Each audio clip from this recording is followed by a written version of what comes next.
Doctor साहब तपाईँलाई Everest नेपालमा हार्दिक स्वागत। ल हस्, धन्यवाद। अब 5 वर्षको म्यान्डेट पाएका केपी ओली सत्ताबाट बहिर्गमन भएका छन्।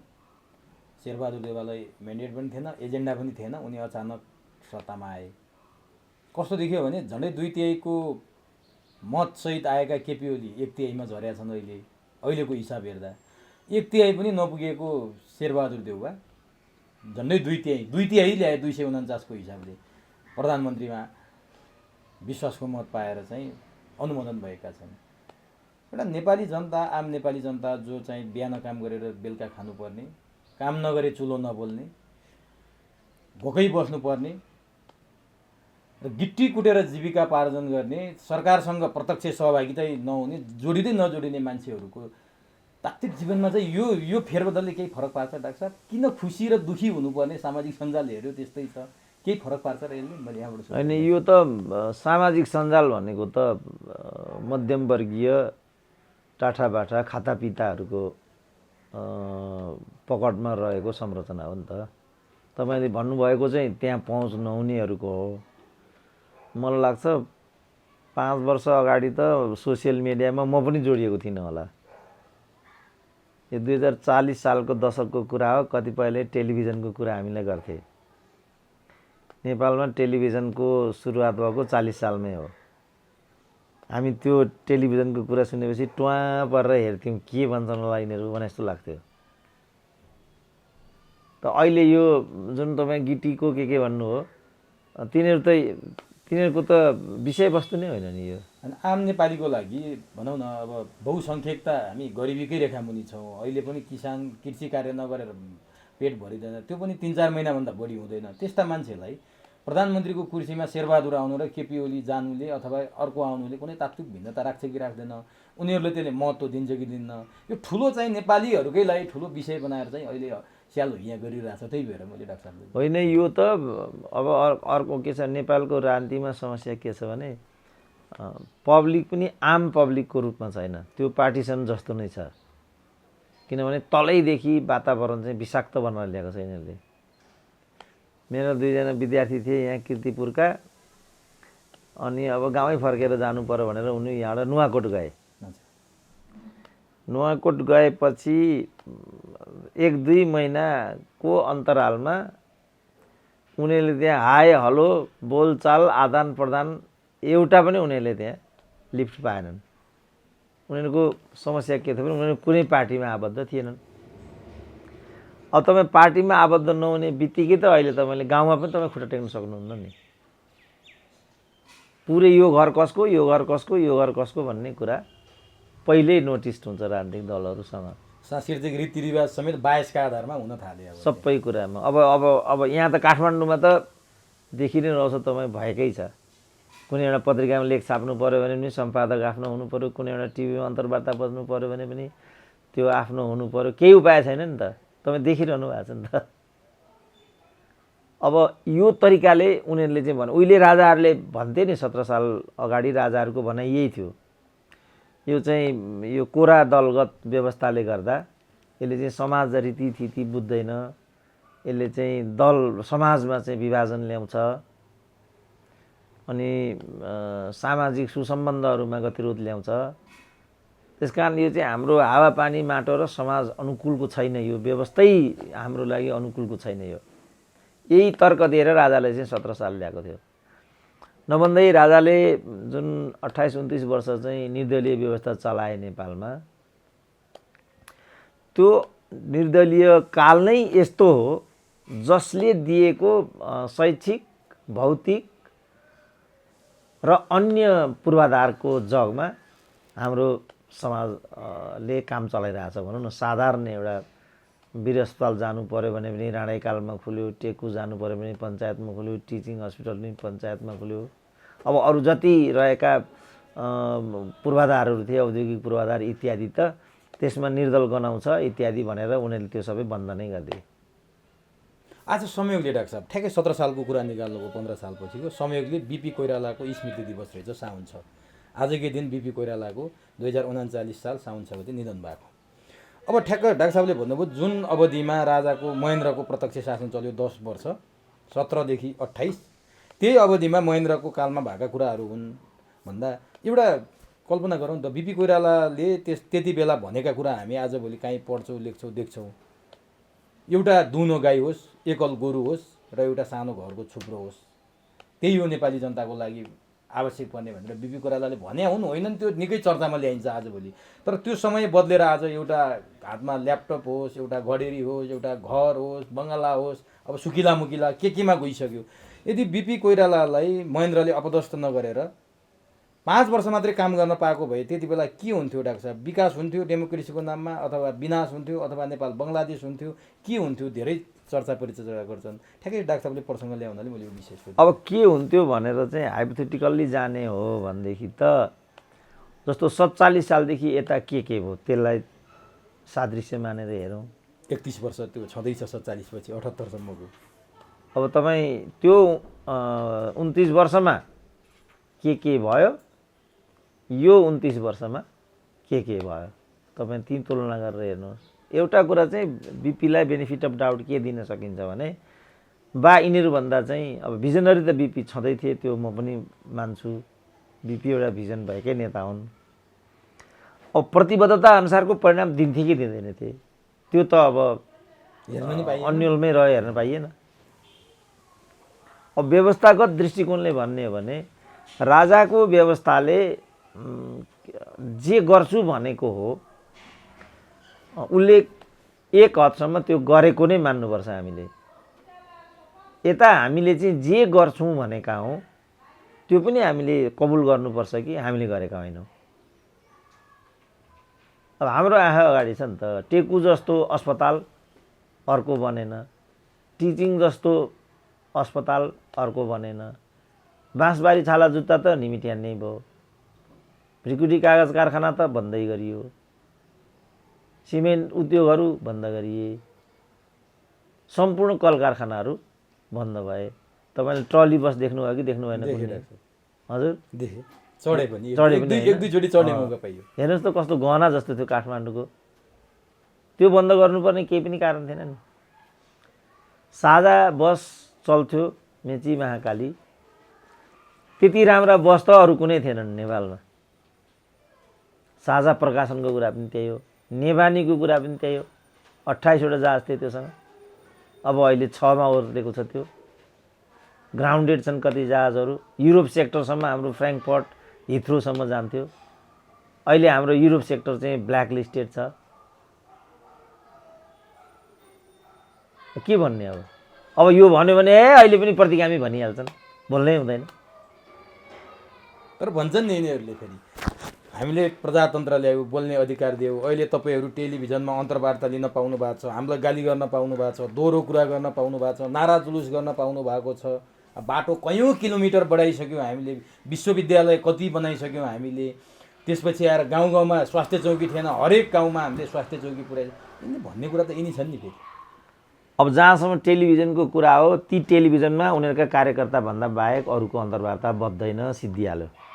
पत्र पत्रिका पनि यिनीहरूका छन्, यिनीहरूको भन्दा अरूको आर्टिकल त्यहाँ छापिँदैन, सिद्धिहाल्यो। आफ्ना लागि त हिजो उनीहरूले पनि गरेका थिए नि, आफ्ना लागि त जसले पनि गरे। राणाहरूले दरबार स्कुलै बनाए होइन, दरबार छोडिदिनु, ढाकरमा काँधमा बोकेर गाडी लिएर यहाँ गाडी चल्थे, टेनिस खेल्थे राणाहरू। जङ्गबहादुर बेलायतको यात्रामा गएका थिए, उनीहरू त कहाँ रोकिएका थिए, उनीहरूले कहाँ सुविधा पाएका थिएनन् त हिजो। इटालीको चाहिँ ग्लास ल्याएर चाहिँ यिनीहरू आफ्नो झ्याल ढोका बनाउँथे। शासक वर्गलाई त कहिले वञ्चित हुनु परेको छ। तर आम मान्छेले जुन लोकतन्त्र भन्छन् यिनीहरू, त्यो लोकतन्त्र भन्नेले आम मान्छेलाई चाहिँ के दियो? 3-4 कुरा ग्यारेन्टी गर्नुपर्छ लोकतन्त्रले। एउटा शिक्षा, एउटा स्वास्थ्य, एउटा रोजगारी। यसमा चाहिँ के गर्यो त लोकतन्त्रले हो? मलाई भन्नुहुन्छ भने त जे पञ्चायतमा मैले भोगेको अलमोस्ट त्यसको वरिपरि नै भोगेको होला, घटीबढी त्यस्तो केही नहोला। हिजो राजपरिवारप्रति सम्मान जनाउनु पर्थ्यो, त्यो कुरा हो। अहिले मनमा लागेको कुरा भन्नमा त्यत्रो रोकटोक छैन, तर मूल्य त चुकाउनु पर्छ। म ओलीलाई आलोचना गरौँ, मूल्य चुकाउनु पर्छ। म प्रचण्डलाई आलोचना गरौँ, मैले मूल्य चुकाउनु पर्छ। एउटा सोसियल मिडियामा मेरो एउटा कहाँको एउटा साथीको प्रतिक्रिया आइरहेको थियो, तपाईँले चाहिँ शेरबहादुरलाई झम्टिनु भयो, तपाईँ त बौद्धिक भनेको रहेछ, होइन रहेछ, तपाईँसँग मेरो सम्बन्ध टुट्यो भनिदियो भने त्यो प्रवृत्तिमा त केही पर्न फरक आएन नि त। तपाईँले बोल्ने स्वतन्त्रताको कुरा गर्नु, मैले बोलेँ मानिलिउँ, उसलाई मन परेन, मलाई उसले ब्ल्याकलिस्ट गरिदियो, अनि के बोल्नुको अर्थ भयो त? तर त्यतिको तपाईँले बोलामा उसले मन नपराएर ब्ल्याकलिस्ट गरिदियो, आलोचना गर्यो, त्यो त सामान्य हो नि। जेल नेल त छैन नि अहिले। पहिला त बोलेकै भरमा जेल नेल खाएका कुरा गर्थेँ, हामी त देखेनौँ होइन? किन छैन? युवराज घिम पत्रकार हेर्नु तपाईँ, तपाईँकै परिवारबाट भन्छु, युवराज घिमिरेलाई लगेर हनुमान ढोकामा कोचेको होइन? अहिले पनि कहीँ माइला लामालाई हतकडी ल्याएर राखेको होइन? छैनन् थुनिएका? आस्थाका बन्दीहरूलाई त अहिले पनि त्यही व्यवहार छ। गोली ठोकेको होइन सिरामा, यो के गौतम भन्नु त, कुमार पौडेल। अनि तपाईँ देख्नु न त्यो सबै, केही पनि फरक छैन। मैले भने फरक के छ भने अहिले मूल्य चुकाउनु पर्छ, तैँले भौतिक रूपमा पनि क्षति बिहोर्नु पर्ने, त्यति मात्रै फरक। त्यति देखिन्छ। जस्तो भनौँ न, अब मोहनचन्द्रै के अरे हाम्रो मोहनचन्द्रैहरू, केपी ओलीनेहरू 14 वर्ष जेल बसे हो कि होइन? जिउ त सुरक्षितै रहेको थियो नि त। यो पालामा त यही बहुदलको पालामा त, यो माओवादीवाला पालामा त कुनै घर यस्तो छैन होला जहाँ एउटा मान्छेको चाहिँ हत्या भएको छैन। होइन, त्यो पनि यो हो कि एक थरी मान्छे हिजो चाहिँ प्रताडित भए, अर्को थरी मानिसहरू त्यसपछि प्रताडित हुन थाले होइन? जस्तो अब यो काङ्ग्रेसवाला डेमोक्रेसीमा माओवादीहरू प्रताडित हुन थाले, माओवादीवाला डेमोक्रेसीमा विप्लवहरू प्रताडित हुन थाले। बरु फरक के छ भने पञ्चायतको र अहिलेको एक्का दुक्का मान्छेले अवसर पाउँथे त्यो बेला। हाम्रो युनिभर्सिटीकै कुरा गऱ्यो भनेदेखि ठुल्ठुला पछि यिनीहरूले रेक्टर बनाए त्रिभुवन विश्वविद्यालयमा, तिनलाई चाहिँ राजाले डिन बनाएका थिए। अब पछि ठुला काङ्ग्रेस भएका थिए, सूर्यबहादुर साक्य भन्ने, तिनी भिसी थिए त्रिभुवन विश्वविद्यालयमा। महेश कुमार उपाध्यायलाई त यिनीहरू खुल्लमखुल्ला कम्युनिस्ट भन्थे, त्यो मलाई नै थाहा छ। मलाई महेश कुमारले भिसी बनाएको, क्याम्पस चिफ बनाएको हुनाले मलाई पनि कम्युनिस्ट भन्थे, त्यो म आफै थाहा पाएर आएछु। त्यो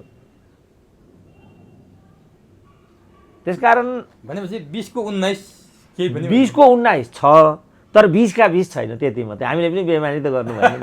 20 को 19 छ, तर 20 का 20 चाहिँ छैन। अब डाक्टर साहब, जस्तो अघि मैले भने नि, आज बिपी कोइरालाको स्मृति दिवस भयो हुनाले हामीले त्यो हाइपोथेटिकल क्वेसन गरेर धेरै औचित्य त हुँदैन।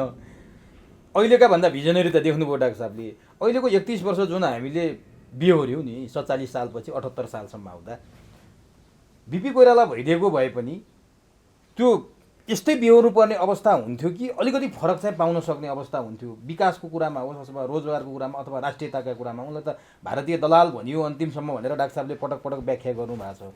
यस्तै अवस्था चाहिँ हुन्थ्यो कि हुन्नथ्यो भन्नेमा चाहिँ अहिले डिस्कस भएको पाइन्छ। अहिले कमल थापाले पनि बिपी कोइरालाको कुरा मान्ने, कमल थापाले बिपी कोइराला खोज्ने, शेरबहादुर देउवाहरू त आफू शिष्य नै हो भन्ने, प्रचण्डले पनि कमल थापाकै कुरा गर्ने, राजावादी के अरे बिपी कोइरालाकै कुरा गर्ने, राजावादीहरूले पनि बिपी कोइरालाकै कुरा गर्ने। राजा र बिपीको घाँटी जोडिया छ भन्ने विषयलाई लिएर अहिले चर्चा परिचर्चा हुन्छ। उनी भइदिया भए हुन्थ्यो चाहिँ के डाक्टर साहब खासमा? होइन, भनिहाल्नु त्यो त। अब हामीले जस्तो मदन भण्डारीकै कुरा पनि त्यही छ। मदन भण्डारीको वाइ छ। अब के हुन्थ्यो होला त हामी कल्पना गर्न सक्दैनौँ होइन? अनि कल्पना गर्न सक्छौँ, तर अब यस्तै हुन्थ्यो होला भन्न त अब हुनेवाला पनि छैन। त्यो त होइन, त्यो अर्कै कुरा भयो। तर भनौँ न, जस्तो मैले भने नि बिपी कोइराला भिजनरी थिए, त्यो कुरा मानियो। जस्तो जङ्गलको राष्ट्रियकरण उनकै भन्ने छ, वीरता प्रथा उनकै समयमा उन्मूलन भएको छ, जङ्गलको राष्ट्रियकरण पनि त्यही बेला भएको छ, पूर्व पश्चिम राजमार्ग पनि पहिलोचोटि उनकै अवधारणा भन्ने छ। काङ्ग्रेसीहरूले त्यही भन्छन्, बिपी कोइरालाले गरेको कुरामा पछि महेन्द्रले आएर त्यसलाई इम्प्लिमेन्ट गरे मात्रै हो, भिजन त बिपीको हो भनेर। त्यस कारण अघि मैले पनि भिजनमा बिपी कोइरालाको भिजन राम्रो देखिन्छ होइन? अब उनी एउटा विराट साहित्यकार भएको हुनाले साहित्यिक मानिसहरू फेरि अलिकति समाजप्रति उदार पनि हुन्छन्।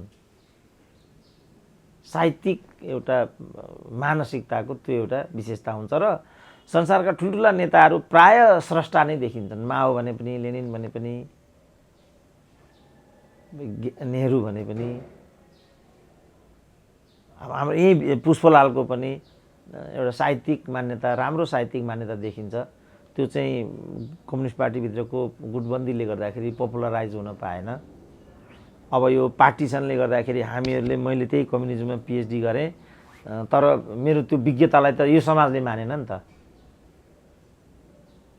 पटक्कै मानेन नि त मेरो विज्ञतालाई त यो समाजले त। किनभने उसको कार्यकर्ता नभइकन विज्ञता मानिँदैन यहाँ, उसको कार्यकर्ता नभई प्रज्ञा प्रतिष्ठानको प्राज्ञ भइँदैन यहाँ, उसको नभइकन इभन लेख रचना मात्रै होइन, पुस्तक इत्यादि पनि आफ्नो पार्टीको भएन भने छापिदिँदैनन् यहाँ। र आफ्नो पार्टीको भएन भने त्यो किनेर पढ्ने, त्यो पढ्नुपर्छ भन्ने यस्तो पनि हाम्रो चलन छैन। सकेसम्म त्यसलाई निषेध गर्ने भन्ने नै छ। त्यस्तो समाज त कुण्ठित भइहाल्छ नि बाबु। अब बिपी कोइरालाको चेला भन्छन् आफूलाई, बिपी कोइरालाले इस्टाब्लिस गरेको नेपाली काङ्ग्रेस, त्यसको भातृ सङ्गठन नेपाल विद्यार्थी सङ्घको पहिलो अध्यक्ष बिपिन कोइराला र पहिलो निर्वाचित अध्यक्ष चाहिँ म भनेर शेरबहादुरले आजभोलि सामाजिक सञ्जालमा बोलेको भिडियो सार्वजनिक भइरहेछ। ती पात्र आज नेपालको 5औं पटक प्रधानमन्त्री भएका छन्। अब तिनीबाट चाहिँ 4 पटकसम्मका उनका विकृतिका डङ्गुर चाहिँ नि अब व्याख्या गरी साध्य छैन। 52 सालदेखि 74 सालसम्म संसद खरिद बिक्री, सुराज सुन्दरी, अब सङ्कटकाल लाउने, टाउकाका मूल्य तोक्ने, असक्षम भएर बाहिरिने, राजालाई प्रजातन्त्र बुझाउने, 74 सालमा प्रधान न्यायाधीशमाथि महाभियोग लाउन खोज्ने, पुलिसको आइजिपीमा चाहिँ हस्तक्षेप गरेर आफ्ना मान्छे राख्न खोज्ने, यी सबैले शेरबहादुर देउवाप्रति मान्छेको आशा पटक्कै छैन, निराशा मात्रै छ, आशाहीन भन्छन्। अब बिपी कोइरालाको चेलो भनेर भन्ने शेरबहादुरबाट चाहिँ अब 5औं प्रधानमन्त्रीबाट 4औं त सबै आशाहीनमा सकिए, केही पनि पाइएन, सबै विकृति मात्रै देखियो। अब चाहिँ के देख्नुहुन्छ डाक्टर साहबले अब आउने कार्यकालमा? अब त्यो सम्भावना नै छैन, किनभने अब चुनावी सरकार हो यो, अब 1.5 वर्षको अवधि हो। अनि मिलिजुली पनि यति मिलिजुली कि जम्मैलाई भाग चाहिन्छ। त्यो भागको खोजीले गर्दाखेरि अब अहिले सरकारलाई पूर्णता दिनुपर्ने समय विलम्ब भइसक्यो। हिजो चाहिँ खड्ग ओलीले स्वास्थ्य मन्त्री नियुक्ति नगर्दाखेरि कत्रो बवन्डर गर्थे। त्यस कारणले इमोरल सोसाइटीको र इमोरल नागरिक समाज बौद्धिक पनि इमोरल भएपछि विवेकहीन हुँदो रहेछ क्या। अब विवेकहीन एउटा परिवेशमा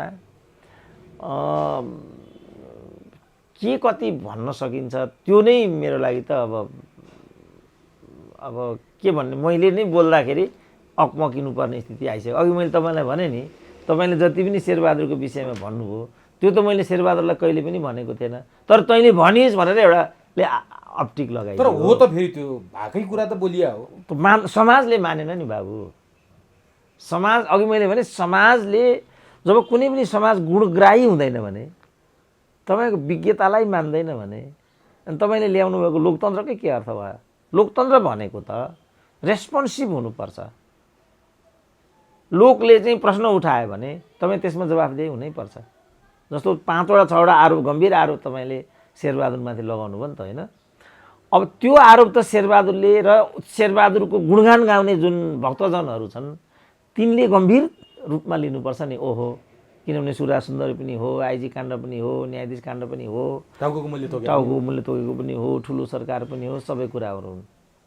अब जसको टाउको मूल्य तोकेको उही आफ्नो घाँटी दिन तयार छ भने अब हामी के गरौँ? त्यसको पङ्क्ति शेरबहादुरलाई नै जय जयकार गर्नबाट चाहिँ त जय जयकार मात्रै हो र डाक्टर साहब।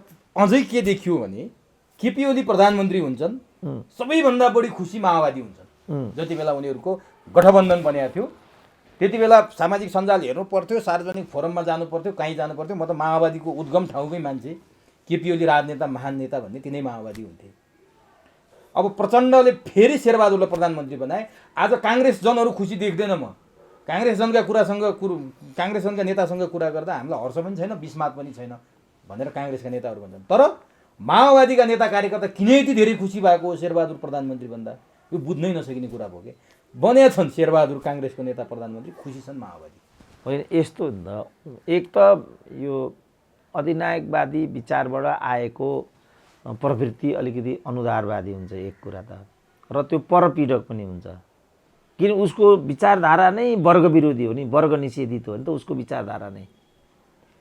आफ्नोभन्दा भिन्न मतलाई, आफ्नोभन्दा भिन्न सोचलाई, भिन्न प्रवृत्तिलाई, भिन्न समूहलाई, भिन्न सङ्गठनलाई चाहिँ सके त उच्छेदै गरिदिने हो। नसके पनि दमन गरेर प्रताडित गरेर सामाजिक बहिष्कार गर्ने भन्थ्यो। हाम्रा पाला पनि हुन्थे त्यस्ता। कोहीसँग अलिकति कुरा मिलेन भने त्यसलाई सामाजिक बहिष्कारै भन्यो। बिहा बटुलो बन्द, आवत जावत बन्द, बोलचाल बन्द, लेख रचना बन्द, जुन मलाई व्यवहार गरेका छन् नि यिनीहरूले, हो त्यस्तो चाहिँ त्यही स्कुल अफ थटबाट आएको कुरा हो। अब काङ्ग्रेस, अब यो चाहिँ एकदलीय मानसिकताको कुरा भयो। काङ्ग्रेस चाहिँ तुलनात्मक रूपमा चाहिँ उदार मना हो। उनीहरूमा राजनीतिक ठाउँमा भए पनि सामाजिक विधि व्यवहार चाहिँ सामाजिक रूपमा गरिनुपर्छ, हेरिनुपर्छ भन्ने, जस्तो बिपी कोइरालाले नै भन्थे नि, म राजनीतिमा समाजवादी हुँ भने साहित्यमा चाहिँ अराजकतावादी हुँ र साहित्यमा सम्राट पनि नाङ्गो हुन्छ भन्थे। सत्य कुरा हो नि त।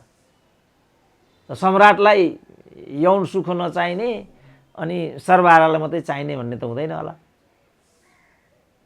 सही कुरा के भने जम्मैलाई यौन चाहिन्छ र यौन मनोविज्ञानको कुरालाई साहित्यमा एक प्रकारले चाहिँ व्याख्या गरिन्छ। अब तपाईँ यसलाई राजनीतिक रूपले हेर्नुभयो भने कम्युनिस्टहरूले सम्पत्ति केही होइन, यौन केही होइन, माया प्रीति भन्ने कुरा पनि गौण हो, क्रान्ति भए पुग्छ भन्छ। तर त्यो बिना कोही पनि मान्छे बाँच्न सक्छ त? सम्पत्ति पनि चाहियो, छोराछोरीलाई राम्रो शिक्षा पनि दिनु पर्यो, यौन पनि चाहियो, जम्मै कुरा चाहियो। अब विचारले यो आवश्यक छैन, यसको अर्थ छैन भनिदिन्छ विचारले। अब यस्तो बेलामा उसले के गर्नु पर्यो? चोरी बाटो लिनु पर्यो। त्यसकारण अधिकांश कम्युनिस्ट नेताहरू या त बहुविवाहको शिकार छन्, होइन भने उनीहरू चाहिँ एक्स्ट्रा एफआइआर चलाउँछन्। अधिकांशको यो जस्तो लाग्छ मलाई। किनभने यही नै मानवीयता हो नि। मान्छेको चाहनै यही हो, ग्राउन्ड रियालिटी नै यही हो। जति उमेर 70, 80, 90 वर्ष जतिकै वर्ष हुनुहोस्। अब नाम किन लिनु पर्यो र देखिरहेको छु आफ्नो नेता कार्यकर्ता बिहे गरेका हजुरबाउ भएका उमेरका मान्छेले आफ्नै विद्यार्थी सङ्गठनका नेता कार्यकर्ता बिहे गरेर त हामीले देखेकै छौँ। झलझली देखिरहेछ नि त यहाँ। त्यो भन्दिनँ म किन पर्यो र आज। अब के उनीहरूले रियलाइज गर। अब त्यस कारणले गर्दाखेरि चाहिँ यसमा के भयो भन्दाखेरि यो एउटा मनोवृत्तिगत कुरालाई चाहिँ मान्ने कि नमान्ने भन्ने कुरा हो। अनि अब जस्तो यो त्यसै कारण जस्तो यो केपी ओलीको पहिलो क्याबिनेट हुँदा चाइना ट्रिप थियो यिनको। सायद माओवादी पनि पाठ थियो क्यारे त्यति बेला पनि यिनीहरूको। अनि त्यसमा केही माओवादी भनेका मानिसहरू चाहिँ त्यो चाइना ट्रिपमा परेका रहेछन्। अनि त्यहाँ केपी ओली त अब अङ्ग्रेजी बोल्नमा त केपी ओली त माहिर छन्। अनि त्यो उनीहरूले त्यो सुनेर उनीहरूलाई के लागेछ भने ओहो वास्तवमा केपी ओली त केपी ओली नै रहेछन् भन्ने लागेछ। एकदम मलाई ती माओवादीवालाले यो कुरा भनेको। त्यसपछि उठापटकहरू भए होइन, शेरबहादुरसँग बन्ने बिग्रिने यस्तो कुरा भयो। अनि यो कथित पार्टी एकता भयो यिनीहरूको। पार्टी एकता हुँदाखेरि पनि तपाईँले भने जस्तो नै कुरा थियो। तर त्यो टुटेपछि ठ्याकै उल्टो हो। अब अहिले सबैभन्दा दुष्ट केपी, माधवको पनि केपी, प्रचण्डको पनि केपी। सबैको शेरबहादुरप्रति केपीको आक्रोश पनि सुनिँदैन, शेरबहादुरको केपीप्रति आक्रोश सुनिँदैन। यो कस्तो अचम्म होइन। प्रधानमन्त्री भएका छन् शेरबहादुर, रिस फेर्नु परेको छ माधव र प्रचण्डसँग, माधव प्रचण्डको रिस केपीसँग होइन। अब शेरबहादुर त शिखण्डी हुन् नि त। यो वास्तव बनाएको त माधव नेपाल र प्रचण्डले हुन्। यो प्रचण्डको योजनामा माधव नेपालले बनाएको सरकार हो नि त यो। अब नि डाक्टर साहब यहीमा एउटा नजिर पेश गर्छु म डाक्टर साहबलाई। 56 सालमा कृष्णप्रसाद भट्टराईलाई प्रधानमन्त्री बनाउने कुरा गरे गिरिजाप्रसाद कोइरालाले, बहुमत पाए, कृष्णप्रसादलाई प्रधानमन्त्री बनाए। डाक्टर साहब सबै जानकार हुनुहुन्छ, मैले खालि दर्शक जनताको लागि मात्रै यो कुरा म सम्झँदैछु। 9 महिना पुग्दा नपुग्दै कृष्णप्रसादलाई रुँदै गिरिजाप्रसादले राजीनामा गर्न बाध्य पारे, आफू प्रधानमन्त्री भए। तर त्यो उनीहरूको प्रधानमन्त्रीको साटफेरमा संसदमा उनीहरूको बिचमा भएका कुराहरू आजसम्म पनि मान्छेले उदाहरण दिन्छन् कि एउटा पनि व्यक्तिगत आक्षेप लाएर बोलेका कुरा सुनिएनन्। कृष्णप्रसादको ठाउँमा गिरिजाप्रसाद गए, कृष्णप्रसादले काहीँ आक्षेप लागेको पनि सुनिएन। गिरिजाप्रसादले अन्तर्घात गराएर चुनाव हराए, त्यहाँ पनि कृष्णप्रसादले अराजनीतिक कुरा बोलेको सुनिएन। काङ्ग्रेस पार्टी फुट्यो, शेरबहादुर र गिरिजाको बिचमा न अहिले जस्तो पुत्ला जलाउने काम भयो, न माधव नेपालको पुत्लालाई लगेर कोटेश्वरमा लगेर शङ्ख बजाउँदै दहन गरे काम यिनीहरूले गरे। पार्टी त धेरै फुटे नि, राप्रपा फुटे, माओवादी फुटे, इभन टुक्रा टुक्रा भए माओवादीहरू।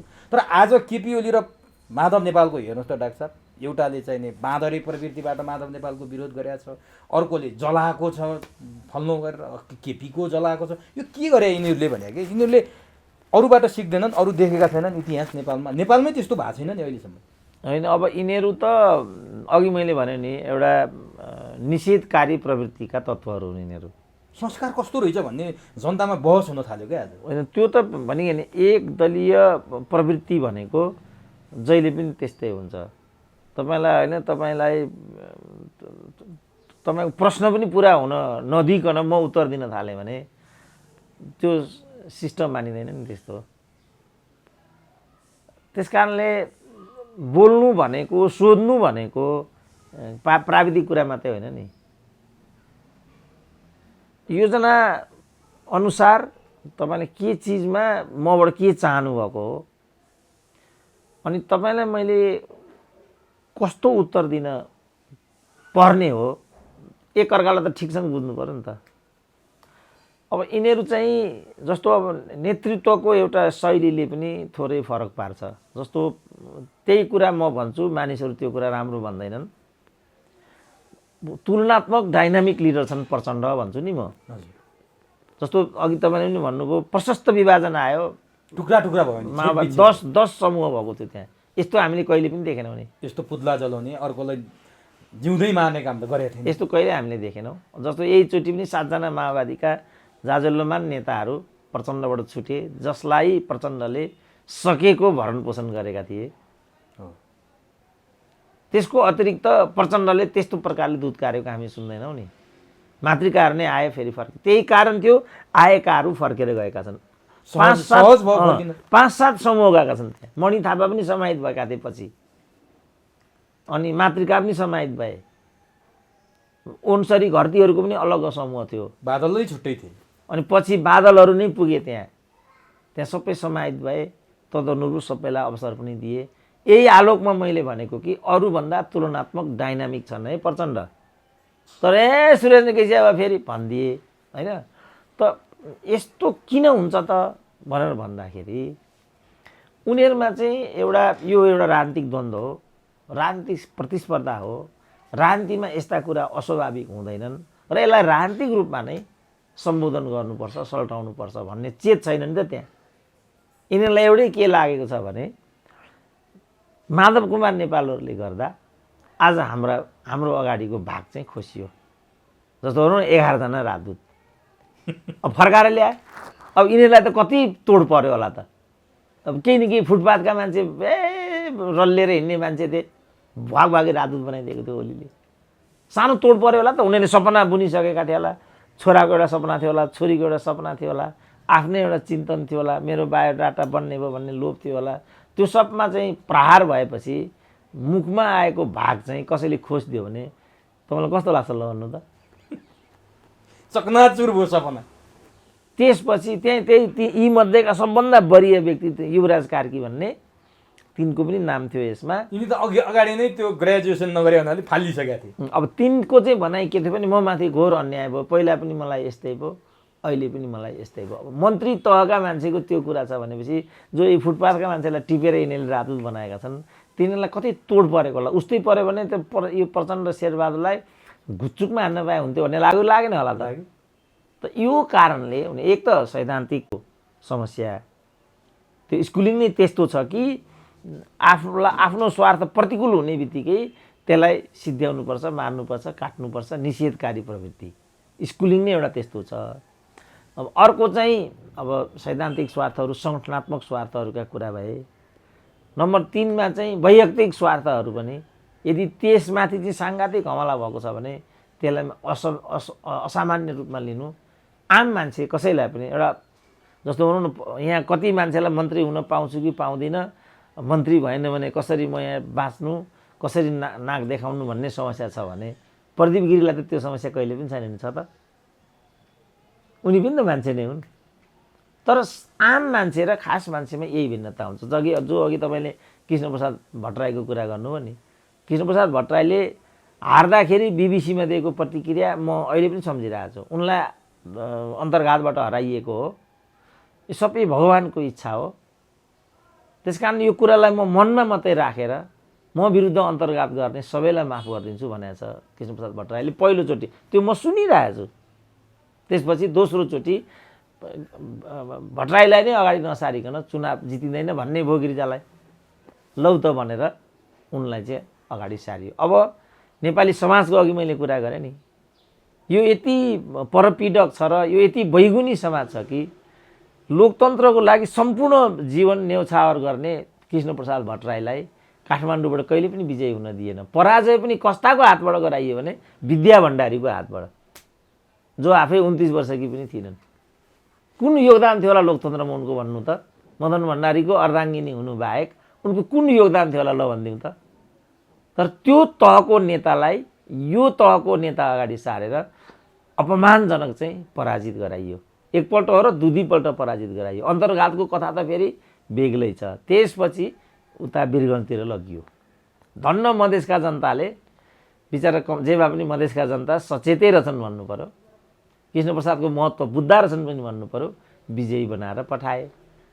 तर गिरिजा कोइरालाले सहेनन्। तपाईँले आम कार्यकर्ताको कुरा गर्नुभयो, अघिदेखि त्यस्तो कुरा गरिरहनु भएको छ। गिरिजा त आम मान्छे त होइनन् नि। लास्टमा कृष्णप्रसाद भट्टराईको भनाइ के थियो भने, ल गिरिजा बाबु ठिकै छ, मेरो चाहिँ अब फ्रान्सको राजकीय भ्रमण प्रस्तावित भइसक्यो, त्यो एउटा भ्रमण पुरा गरेर फर्केर आउँछु, त्यसपछि म छोडिदिन्छु भने। गिरिजाले मानेन, हुँदैन, अहिले राजीनामा दिनुपर्छ भने। कस्तो भएर ल भन्नु त? अब नेतै त्यस्तो भएपछि उसको कार्यकर्ता कस्तो हुन्छ र ल भन्नु त? अघि मैले प्रचण्डको कुरा गरेँ नि, प्रचण्डमा त्यो सहिष्णुता भएको हुनाले र त्यो एउटा आचरण भएको हुनाले उनका कार्यकर्ताहरू उद्दण्ड त छन् नि त्यहाँ पनि। तर एउटा नेताको कारणले सिङ्गो पङ्क्ति संयमित भयो। सानो दुर्व्यवहार गरेको छ र यो बिचमा केपी ओलीले, तर उनीहरू संयमित बसेका छन् नि, किनभने प्रचण्ड आफै संयमित छन्। तपाईँ क्रोनोलोजी हेर्नुहोस्, 1 वर्षमा के भयो के भएन, त्यो सबै प्रचण्डले सहेको छ। प्रचण्ड सहनशील भएको हुनाले यसको असर तर कार्यकर्तासम्म परेको छ। अब केपी ओली हेर्नुहोस् तपाईँ, त्यो संस्कारको भएको हुनाले उनका कार्यकर्ताहरूमा त्यो प्रवृत्ति देखा परेको छ। अब नि डाक्टर साहब, केपी ओली एमालेको अध्यक्ष, भर्खर प्रधानमन्त्रीबाट बहिर्गमन भएको। पहिला पनि प्रधानमन्त्री हुँदा अरिङ्गाल बनेर सरकारको संरक्षणमा जुट भने केपी ओलीले, त्यो अरिङ्गालको निकै चर्चा परिचर्चा भयो। अहिले केपी ओलीका समर्थकहरू हिजो देख्नुभयो नि डाक्टर साहबले, ढेडु बाँदर बनेर पुरा सामाजिक सञ्जालमा जतासुकै चर्चा छ। केही समय अगाडि कोमल ओलीले बाँदरको कविता भनेका थिइन्, ठ्याक्कै त्यही भएको छ। अहिले कोमल ओलीको कविता त्यही लागू भयो भनेर पनि भनिरहेका छन्। अब यस्तो तरिकाले आउने, उता महेश बस्नेतको साइबर सेना, हिजो मात्रै प्रभु शाहले फेरि आइटी सेना भनेर अर्को चाहिँ खोलेका छन्, जहाँ चाहिँ टोपबहादुर रायमाझी, सुमन प्याकुरेल एमालेका नेताहरू छन्। यो केपी ओलीले यिनीहरूलाई नियन्त्रण गर्न नसकेका हुन् कि केपी ओलीकै इच्छा चाहनामा यस्ता गतिविधि हुन्छन् कि? केही दिन अगाडि महेश बस्नेतले जङ्गलमै लगेर तालिम दिएछ, हतियार चाहिन्छ भने हतियार व्यवस्था गरिदिउँला पनि भने। यो केपी ओलीले नियन्त्रण गर्न नसके, नियन्त्रण बाहिर गएको हो कि संस्कारै त्यस्तै हो त्यहाँ हिजोसम्मका गतिविधि हेर्दाखेरि? अब केपी ओलीसँग मेरो गहिरो सङ्गत छैन।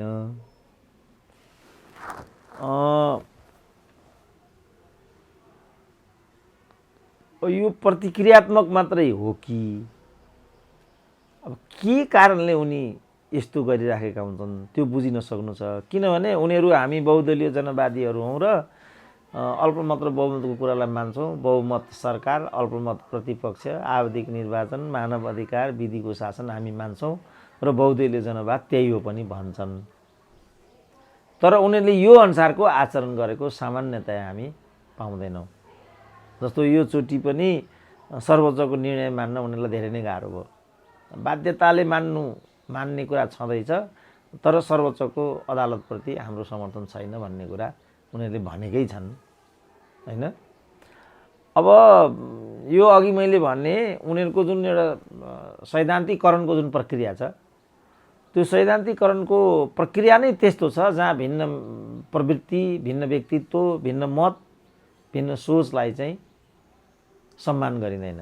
अब साइबर सेना छँदै थियो, अरिङ्गाल छँदै थिए, फेरि हिजो बाँदर, ढेडु बाँदर आए, अनि उता आइटी सेना पनि भएको छ। यो चाहिँ के हो? यसको चाहिँ जनताको माझमा जाँदा निकै आलोचित भएका छन् यी सबै कुराहरू, तर केपी ओली त्यही कुरा अगाडि बढाइरहेछन्। अब यो एउटा पराजित मानसिकताको प्रतिक्रिया पनि हुनसक्छ, किनभने उनीहरूले यो सब कुरालाई सहज रूपमा लिइराखेका छैनन्। अब उनीहरूसँग त्यत्रो 2/3 थियो, त्यत्रा पदहरू भोग गर्न पाइराखेका थिए। अब उनीहरूले सडकमा आउनु परेको कुरा होइन। सडकमा पनि अस्वाभाविक तरिकाले आउन थाले के। अब सडकमा आउनु परेको कुरा, किनभने उनीहरूमा चाहिँ एउटा आम मान्छेको प्रवृत्ति छ। जस्तो अघि मैले प्रदीप गिरी भने नि त, हजुर। अब अहिले चाहिँ भनौँ न रामचन्द्र पौडेलको समूहमा हामीलाई 5 जना यस्तो चाहिन्छ, उपप्रधानमन्त्री हुन्छ, उपप्रधानमन्त्री चाहिन्छ, के भन्दैछ नि त होइन। अब किनभने उनीहरूलाई एकदम उनीहरूको जीवनको लक्ष्य नै त्यही एउटा मन्त्री हो। अब प्रदीप गिरीको जीवनको लक्ष्य समाज रूपान्तरण हो, त लक्ष्यले पनि त फरक पार्यो नि।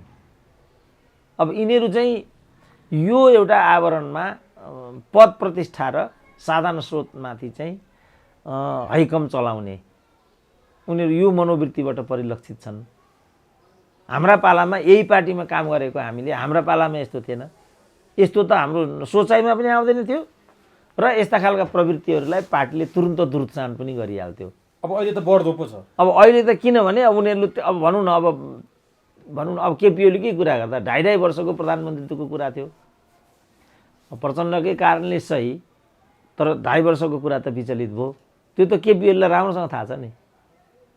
प्रचण्डले नै गल्ती गरेको भए पनि वास्तवमा हाम्रो पार्टी एकता त समानताको आधारमा सत्ता साझेदारीमै केन्द्रित थियो भन्ने कुरा त थाहा छैन त केपीलाई।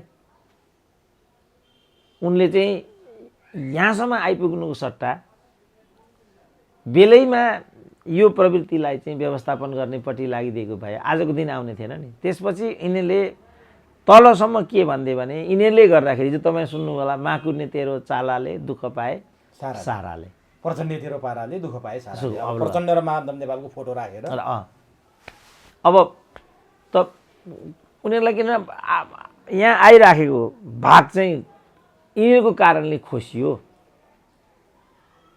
भन्ने कुरामा चाहिँ यिनीहरू अब भनिगए। यिनीहरू चाहिँ आम मान्छे भएको हुनाले यिनीहरूको प्रवृत्ति आम छ।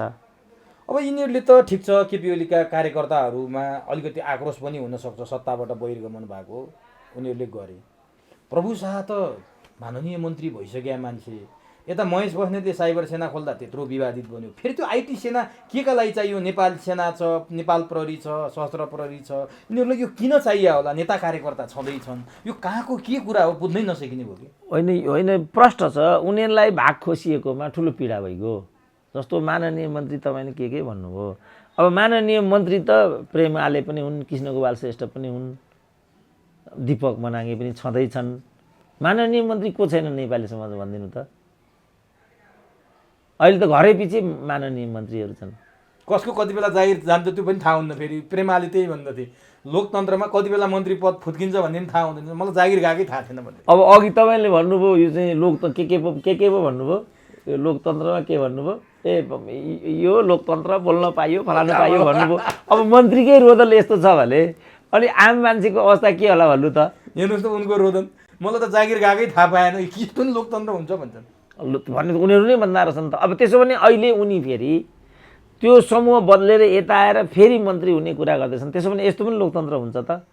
यस्तै मान्छेले गर्दा आजको दिन आएको छ। यस्तो हुन्छ त लोकतन्त्र?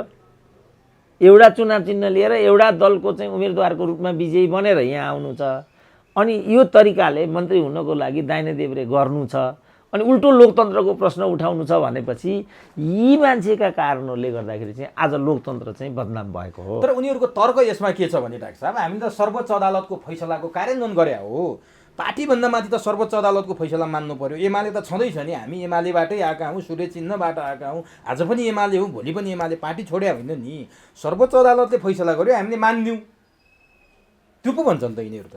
होइन, त्यसो भने अहिले लिभिङ टुगेदरको सिस्टम आएको छ होइन। लोग्ने मेरो छँदैछ, लिभिङ टुगेदर 6 महिनाको लागि युरोप घुम्न गएँ भन्न पाइन्छ त? सर्वोच्चको फैसला नमान्ने डाक्टर साहब? होइन, सर्वोच्चको त्यही सर्वोच्चले लिभिङ टुगेदरको पनि निर्णय दिएको छ नि त। जुन तपाईँलाई मैले भने कस्तो लाग्छ त तपाईँलाई? सबै समाजका केही मानकहरू हुन्छन्, सबै समाजका केही सीमाहरू हुन्छन्। अब यो राजनीति भए ठाउँमा हो, अनि यो राजनीतिका चाहिँ कुनै सीमा छैनन्। यो त बहुदलीय व्यवस्था हो नि। विशेष परिस्थितिमा विशेष कुरा चाहिँ लागू गर्नुपर्छ भन्छन्, किनभने अब फेरि कुरो त्यहीँ जान्छ। हामीले लोकतन्त्र बचायौँ, हामीले संसद बचायौँ, हामीले संविधान बचायौँ, केपी ओली सबै ध्वस्त पार्दै थियो, त्यो बचाउने हाम्रो कर्तव्य थियो, त्यतिसम्म मात्रै हो। फेरि हामी त पुरानै ठाउँमा छौँ नि, विशेष बेलामा विशेष गर्नुपर्छ। होइन, केपी ओलीले तपाईँले भने जस्तो गरेको हो भने केपी ओलीलाई पार्टीभित्र दण्डित गर्नुपर्छ। अब दण्डितको बेला आयो नि त, जस्तो नेकपा एमालेको माधव समूहले अर्को एउटा कुरा गर्यो, पार्टी एकता कायम राख्नुपर्छ, एमाले जोगाउनुपर्छ, हामी पार्टी फोड्ने होइन। अब केपी ओलीले अध्यक्षबाट राजीनामा दिनुपर्छ, होइन भने हामी बहुमत सांसदमा पनि पुर्याउँछौँ, बहुमत केन्द्रीय सदस्यमा पनि पुर्याउँछौँ, केपी ओलीलाई अध्यक्षबाट हटाउँछौँ, या त आफै हट्नुहोस् पार्टी एकता हुन्छ, होइन भने अबको हाम्रो डेस्टिनेसन अबको गोल त्यो हो भनेर भनिसके। त्यही हो त पार्टी अध्यक्ष हटाउने कायदा लोकतन्त्र। अघि तपाईँ लोकतन्त्र भन्नुभयो नि, हो त लोकतन्त्रमा त्यस्तै हो त, नहुनु पर्ने हो डाक्टर साहब, तर गर्न थाले। होइन त्यही त भन्छु, कसैले के गर्न थाल्यो भन्ने कुरा गाउनु भयो। त्यसो भने शेरबहादुरले नै पनि कहिले महाधिवेशन गरिसक्नुपर्ने, अनि किन त्यो पदमा बसिराखेका छन् त? मधेसवादीको प्रचण्डको पनि कुरा त्यही हो, राप्रपाको कुरा पनि त्यही हो।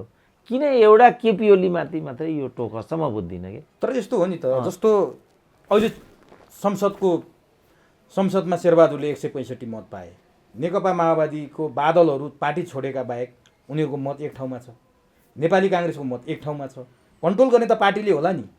काङ्ग्रेसका सांसदले त विपक्षीमा मत त हालेनन्, माओवादीका सांसदले विपक्षीमा मत त हालेनन्, एमालेका सांसद छरिन्छन् भने शेरबहादुर र प्रचण्डको जिम्मा त होइन होला नि। केपी ओलीले जिम्मा लिनु पर्दैन, आफ्ना सांसदलाई आफै कन्ट्रोल गरेर राख्न सक्दैनन् भने प्रचण्ड र शेरबहादुरमाथि प्रश्न उठाएर हुन्छ र?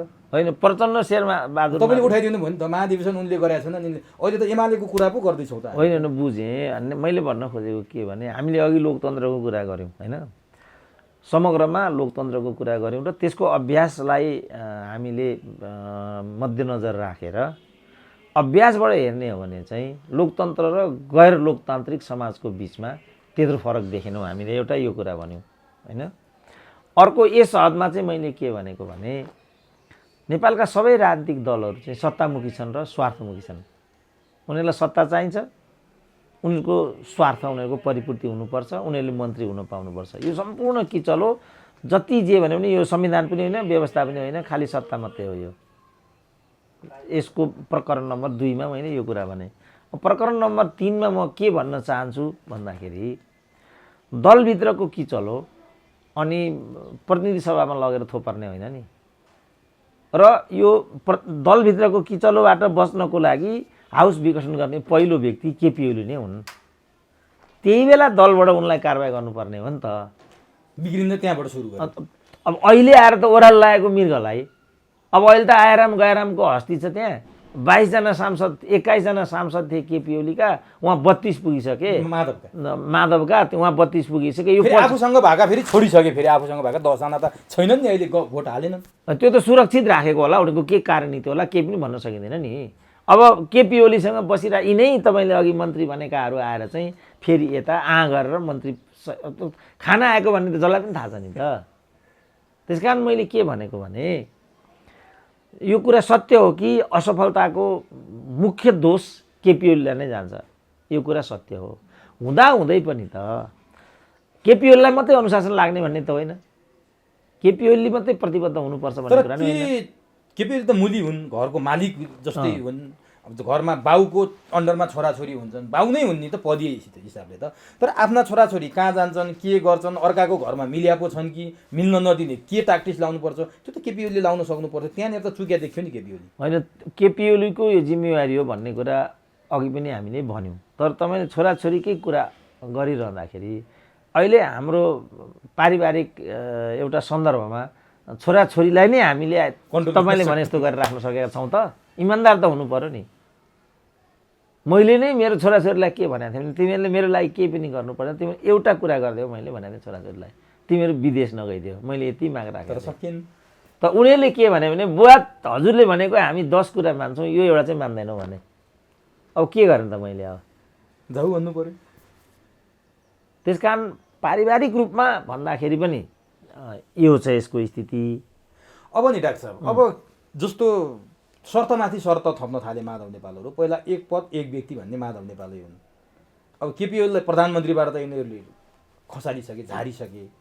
अब फेरि एमाले एकता गर्ने भने अध्यक्ष पनि छोड्नुपर्छ भनेर शर्त राखेका छन्। होइन भने आज माधव नेपालहरूको सायद तपाईँ र म कुरा गर्दै गर्दा बैठक बसिरहेछ, निर्णायक बैठक भनेका छन्, या केपी ओलीहरूसँग मिलेर जाने, उनले अध्यक्ष छोड्छन् भने, होइन भने नयाँ पार्टी गठन गर्ने अथवा 40% केन्द्रीय समितिमा पनि पुर्याएर संसदीय दलमा पनि पुर्याएर पार्टी फोड्ने तहसम्मको आज निर्णय गर्ने भन्ने उनीहरूको कुरा सार्वजनिक भइरहेछ। हिजो राति रामकुमारी झाँक्रीले यही भनिन्।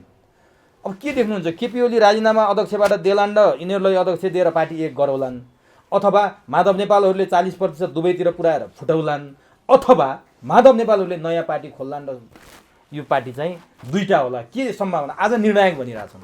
मैले चाहिँ यिनीहरूको एकै ठाउँमा बसाइ सम्भव छैन भनेर 1 वर्ष अगाडि भनेको। त्यो त भनिरहनु भएको छ। नम्बर 2 फेरि मैले के भनेको भने अब अर्को अध्यादेश आउँछ 40% को सिद्धान्त। यो पनि मैसँग सुरुकै दिन तपाईँसँग भनिरहेछ होइन। त्यस कारणले अहिले मैले भन्न खोजेको चाहिँ कुरा के हो भने अब ओलीलाई योभन्दा बढी लखेट्नुको केही पनि अर्थ छैन। पञ्चायतको सन्दर्भमा बिपी कोइरालाले भन्थे क्या, पञ्चायत चाहिँ मरेको घोडा हो, यसमाथि थप चाबुक हान्नुको केही पनि अर्थ छैन। पञ्चायत आफै मरेको घोडा हो नि। अब मरेको घोडामाथि तपाईँ चाबुक हानेर के पाउनुहुन्छ भन्नु त? अब केपी ओली त आफै लाचारको अवस्थामा आइपुगे नि त। अझै यसमा प्रहार गर्नुको त्यत्रो अर्थ केही पनि छैन, किनभने यो स्थिति ल्याउनुमा उनीहरू पनि उत्तिकै जिम्मेवार छन्। पार्टी महाधिवेशनपट्टि थपकन गइदिएर प्रचण्ड र माधव नेपाल एकगठ भइदिएको भए जब केपी ओलीले यिनीहरूलाई चाहिँ त्यहाँ किनारा लाउन सक्ने कुनै अवस्था बन्थ्यो र? तपाईँ त्यो साङ्ख्यिक हिसाबले हेर्नुभयो भने पनि स्वतः छ नि, केही नभए 25% माधव नेपालको छ, 35% प्रचण्डको छ। अनि यहाँ के केपी ओलीको के छ र? अहिले नै तपाईँ केन्द्रीय कमिटी हेर्नुहोस्, पोलिट ब्युरो हेर्नुहोस्, तपाईँ अहिले नै पर्सनालिटीहरू हेर्नुहोस्, तपाईँ एमाले भित्रको मात्रै तपाईँ सिनारियो हेर्नुभयो भने पनि के स्थिति छ र त्यहाँ केपी ओलीको? सम्पूर्ण नेतैहरू भन्नुहोस् न तपाईँ, यता घनश्याम नै भन्नुहोस्, सुरेन्द्र पाण्डे नै भन्नुहोस्, भीमरावल नै भन्नुहोस्, गोकर्ण विष्ट नै भन्नुहोस्, झलनाथ आफै भन्नुहोस्, माधव नेपाल आफै भन्नुहोस्, अमृत बोरा भन्नुहोस्, अष्टलक्ष्मी साक्य भन्नुहोस्, मुकुन्द नेउपाने संस्थापक छ कि भन्नु, मालेको संस्थापक नै भन्नुहोस्। अब 9 जना त मैले यहीँ गनिदिइसकेँ। अब उता उनीहरूले त्यहाँ उसमा मञ्चमा ल्याएर राखेका कमल कोइराला भन्नुहोस्, होइन त्यता अरू वरिय मान्छेहरूमै भन्दैछु। अब यता उनीहरूले मञ्चमा राखेका मान्छेमा सिद्धिलाल ल्याए, कमल कोइराला ल्याए, यताका के राधाकृष्ण मैनाले सारा मानिसहरू जो मञ्चमा उनीहरूले राखे। हेर्नुहोस् न वेट, यहीँबाट वेट तपाईँ हेर्नुहोस् न, यत्रो वेट यहाँ छ। अब उतापट्टि जाँदाखेरि अब गोकुल बाँसकोटा इत्यादिबाट नथाल्दा पनि जस्तो ईश्वर भए, प्रदीप गेवाली भए, विष्णु भए, सुभाष भए छन्, तर माधव नेपालहरू यिनीहरूको तुलनामा हेभी वेट हुन् नि त। झलनाथ, माधव, अमृत। तर यत्र हेभी वेटले केपी ओलीले किन खेलाउन सफल भइरहन् त? सत्ताकै कारणले हो। आज सत्ताबाट बहिर्गमन हुँदा बित्तिकै यिनीहरू भन्न थाले केन्द्रीय कमिटीमा पनि हाम्रो डाक्टर साहबले त अघि 40% घटाएर अध्यादेश ल्याउने कुरा गर्नुभयो। यिनीहरूको कुरा के छ भने केन्द्रीय कमिटीमा पनि हाम्रै बहुमत छ, संसद दलमा हामी केही दिनमा बहुमत पुर्याउँछौँ, त्यसपछि केपी ओलीलाई बाई गर्छौँ, सकेसम्म केपी ओलीलाई हटाउँछौँ अध्यक्षबाट, होइन भने पार्टी फुटाएर अर्को पार्टी बनाउँछौँ भन्न थालिसके। अनि त्यो कुनै गौरवको कुरा हो र? यो कति मुस्किल, त्यसैमा गौरव गरिरहेछन्। हो, यहीँबाट तपाईँ बुझ्नुहोस् न यी मान्छे के हुन् भनेर। पार्टी फुटाउने कुरा कुनै गौरवको विषय हो र? एक, किनभने एकदम विभिन्न भङ्गालाहरू एकगठ भएर बनेको पार्टी हो। तर केपी ओलीले प्रश्न भनिसके माधव नेपाल र एमालेमा ठाउँ छैन, अरू सुध्रेर आउँछौ भने ठाउँ छ। माधव नेपालका लागि एमालेमा अब च्याप्टर क्लोज भनिसकेपछि माधव नेपालसँग उपाय के छ र? गएर केपी ओलीको चरणमा पर्नु पर्यो कि माफ गर्नुहोस् भन्नु पर्यो? होइन, माफ त्यो चरण माफको कुरा नै छैन। कार्यदल छ नि त त्यहाँ, कार्यदल त भङ्ग गरिदिइसके केपी ओलीले। अब कार्यदल भङ्ग गरिदिए त माधवै नेपालका कारणले कार्यदल भङ्ग भयो नि त। किनभने कार्यदल गठन गरियो, कार्यदल गठन गरेपछि कार्यदलले सुझाव दियो, सर्वसम्मत सुझाव हो नि त कार्यदलको। अनि कार्यदलको केही कुरै नमान्ने माधव नेपालको पोजिसन हो भने त्यसमा दुईटा कुरा उनले त भन्छन् त भीमरावल बिके, उनका पक्षका मान्छेहरू भीमरावल काहीँ न काहीँ बिके, केपी ओलीकै सल्लाहमा राजीनामा पनि दिए। अहिले केपी ओलीले नै गल्ती गर्ने, माधव नेपाल राजीनामा तपाईँले किन दिनु पर्यो, फिर्ता ल्याउनुहोस् भनेर केपी ओलीले दबाब दिइरहेछन्। उनका जिल्लाबाट, उनका क्षेत्रबाट, सुदूरपश्चिमबाट 15-17 जनाको टोली आएर राजीनामा फिर्ता गर्न भनिरहेछ। यो त उनले एउटा चाहिँ स्टन्ट मात्रै गरे हुन् भन्न थालियो। फस्ने त भीमरावल नै देखिरहेछन् यहाँ। होइन, भीमरावलको त त्यो फस्ने नफस्ने भने अनि राजीनामा उनले फिर्ता ल्यायो भने के हुन्छ दबाबमा? अब हिजो किन दिएको थियो सुरेन्द्र पाण्डेले तान्दै उनको आक्रोश त देखिरहेको थियौँ हामीले। त्यो अडिन नसक्ने राजीनामा उनले किन दिए? त्यो माधव नेपाललाई कमजोर बनाउन उनले राजीनामा दिएको थियो भन्ने कुरा माधव नेपालको ग्रुपमा बुझाइ छ। अब के हुन्छ त डाक्टर? होइन, त्यो पहिलो कुरा त उनले त्यो राजीनामा फिर्ता लिने नलिने भन्ने कुरा हामीले अहिले निर्णय गर्न सक्ने कुरा हुँदैन। दोस्रो कुरा भीम रावलले त्यो राजीनामा फिर्ता लिँदैनन्, सिद्धियो। तेस्रो कुरा माधव नेपालले जुन आरोप लगाए भन्ने कुरा गर्नुभयो तपाईँले भीम रावलमाथि, माधव नेपाल समूहका मान्छे लगाए स्वयंले लगाएको छैनन्, समूहले लगाए भन्ने कुरा भयो भनेपछि त्यो किनबेच गरेको कुरा त उनीहरूले हो नि, त्यसको जिम्मेवारी नेपाली जनता लिँदैन।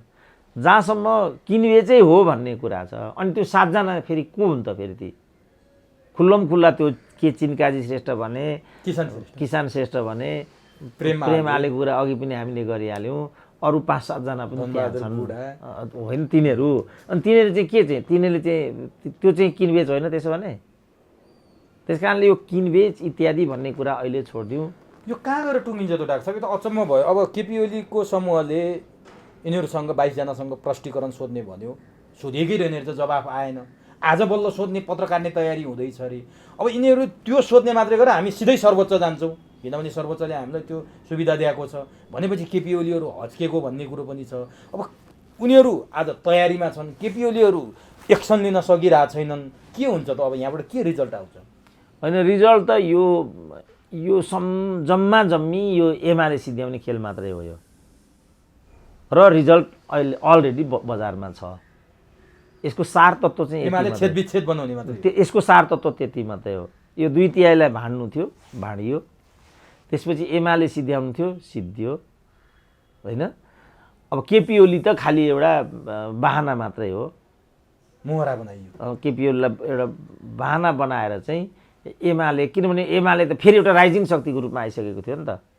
यो त माओवादीले एक धक्का दियो, पहिलो संविधान सभामा माओवादीले प्रत्यक्षतर्फ 120 जित्दाखेरि यसले 35 जितेको थियो, 33 जितेको, यो समाप्तितिर आइसकेको थियो। फेरि दोस्रो संविधान सभामा ऊ एकैचोटि 70-80 मा पुग्यो, सेकेन्ड लार्जेस्ट समूहमा त्यहाँ देखा पर्यो। अनि संविधान सभाको मार्फत आएको संविधान पछिको निर्वाचनमा त उसले त कमालै गरिहाल्यो। त कसरी यसलाई समाप्त पार्ने त भन्ने कुरा यहाँभित्र थियो। यसमा अब माधव नेपालले यो जानेर गरिराखेका छन्, केपी ओलीले नजानेर यो कुरा गरिराखेका छन्। यसमा प्रचण्डको हस्तक्षेप कति छ, यसमा कति अरू अन्य पक्षहरू कति छन्, त्यो चाहिँ समय र इतिहासले मात्रै समीक्षा गर्न सक्छ। तर अहिलेको चाहिँ मैले बुझेको सार के हो भने यो एमाले भन्नेलाई जसरी पनि सिद्ध्याउनुपर्छ भन्ने यसको अन्तर्वस्तु हो। अब होइन भने अब केपी ओली अब त सिद्धिने सडकमा आयो नि त केपी ओली, त्यही पनि छोड्दैन। अब उनीहरू के भन्छन् भने पार्टीको अध्यक्षबाट पनि राजीनामा दिनु पर्यो। एउटा नेतालाई, संसदीय दलको नेतालाई, देशको प्रधानमन्त्रीलाई त्यो तरिकाबाट बाहिर्याउने पद्धति नै मैले लेख्दा घातक हुन्छ। किन भोलि अर्को पनि प्रधानमन्त्री आउँछ त्यहाँ, त्यसमाथि पनि, किनभने नेपालको होल हिस्ट्री तपाईँ हेर्नुहोस् न, 19औँ शताब्दीमा के भनिन्थ्यो भने नेपालको कुनै पनि प्रधानमन्त्री कालगतिले मर्दैन भनिन्थ्यो।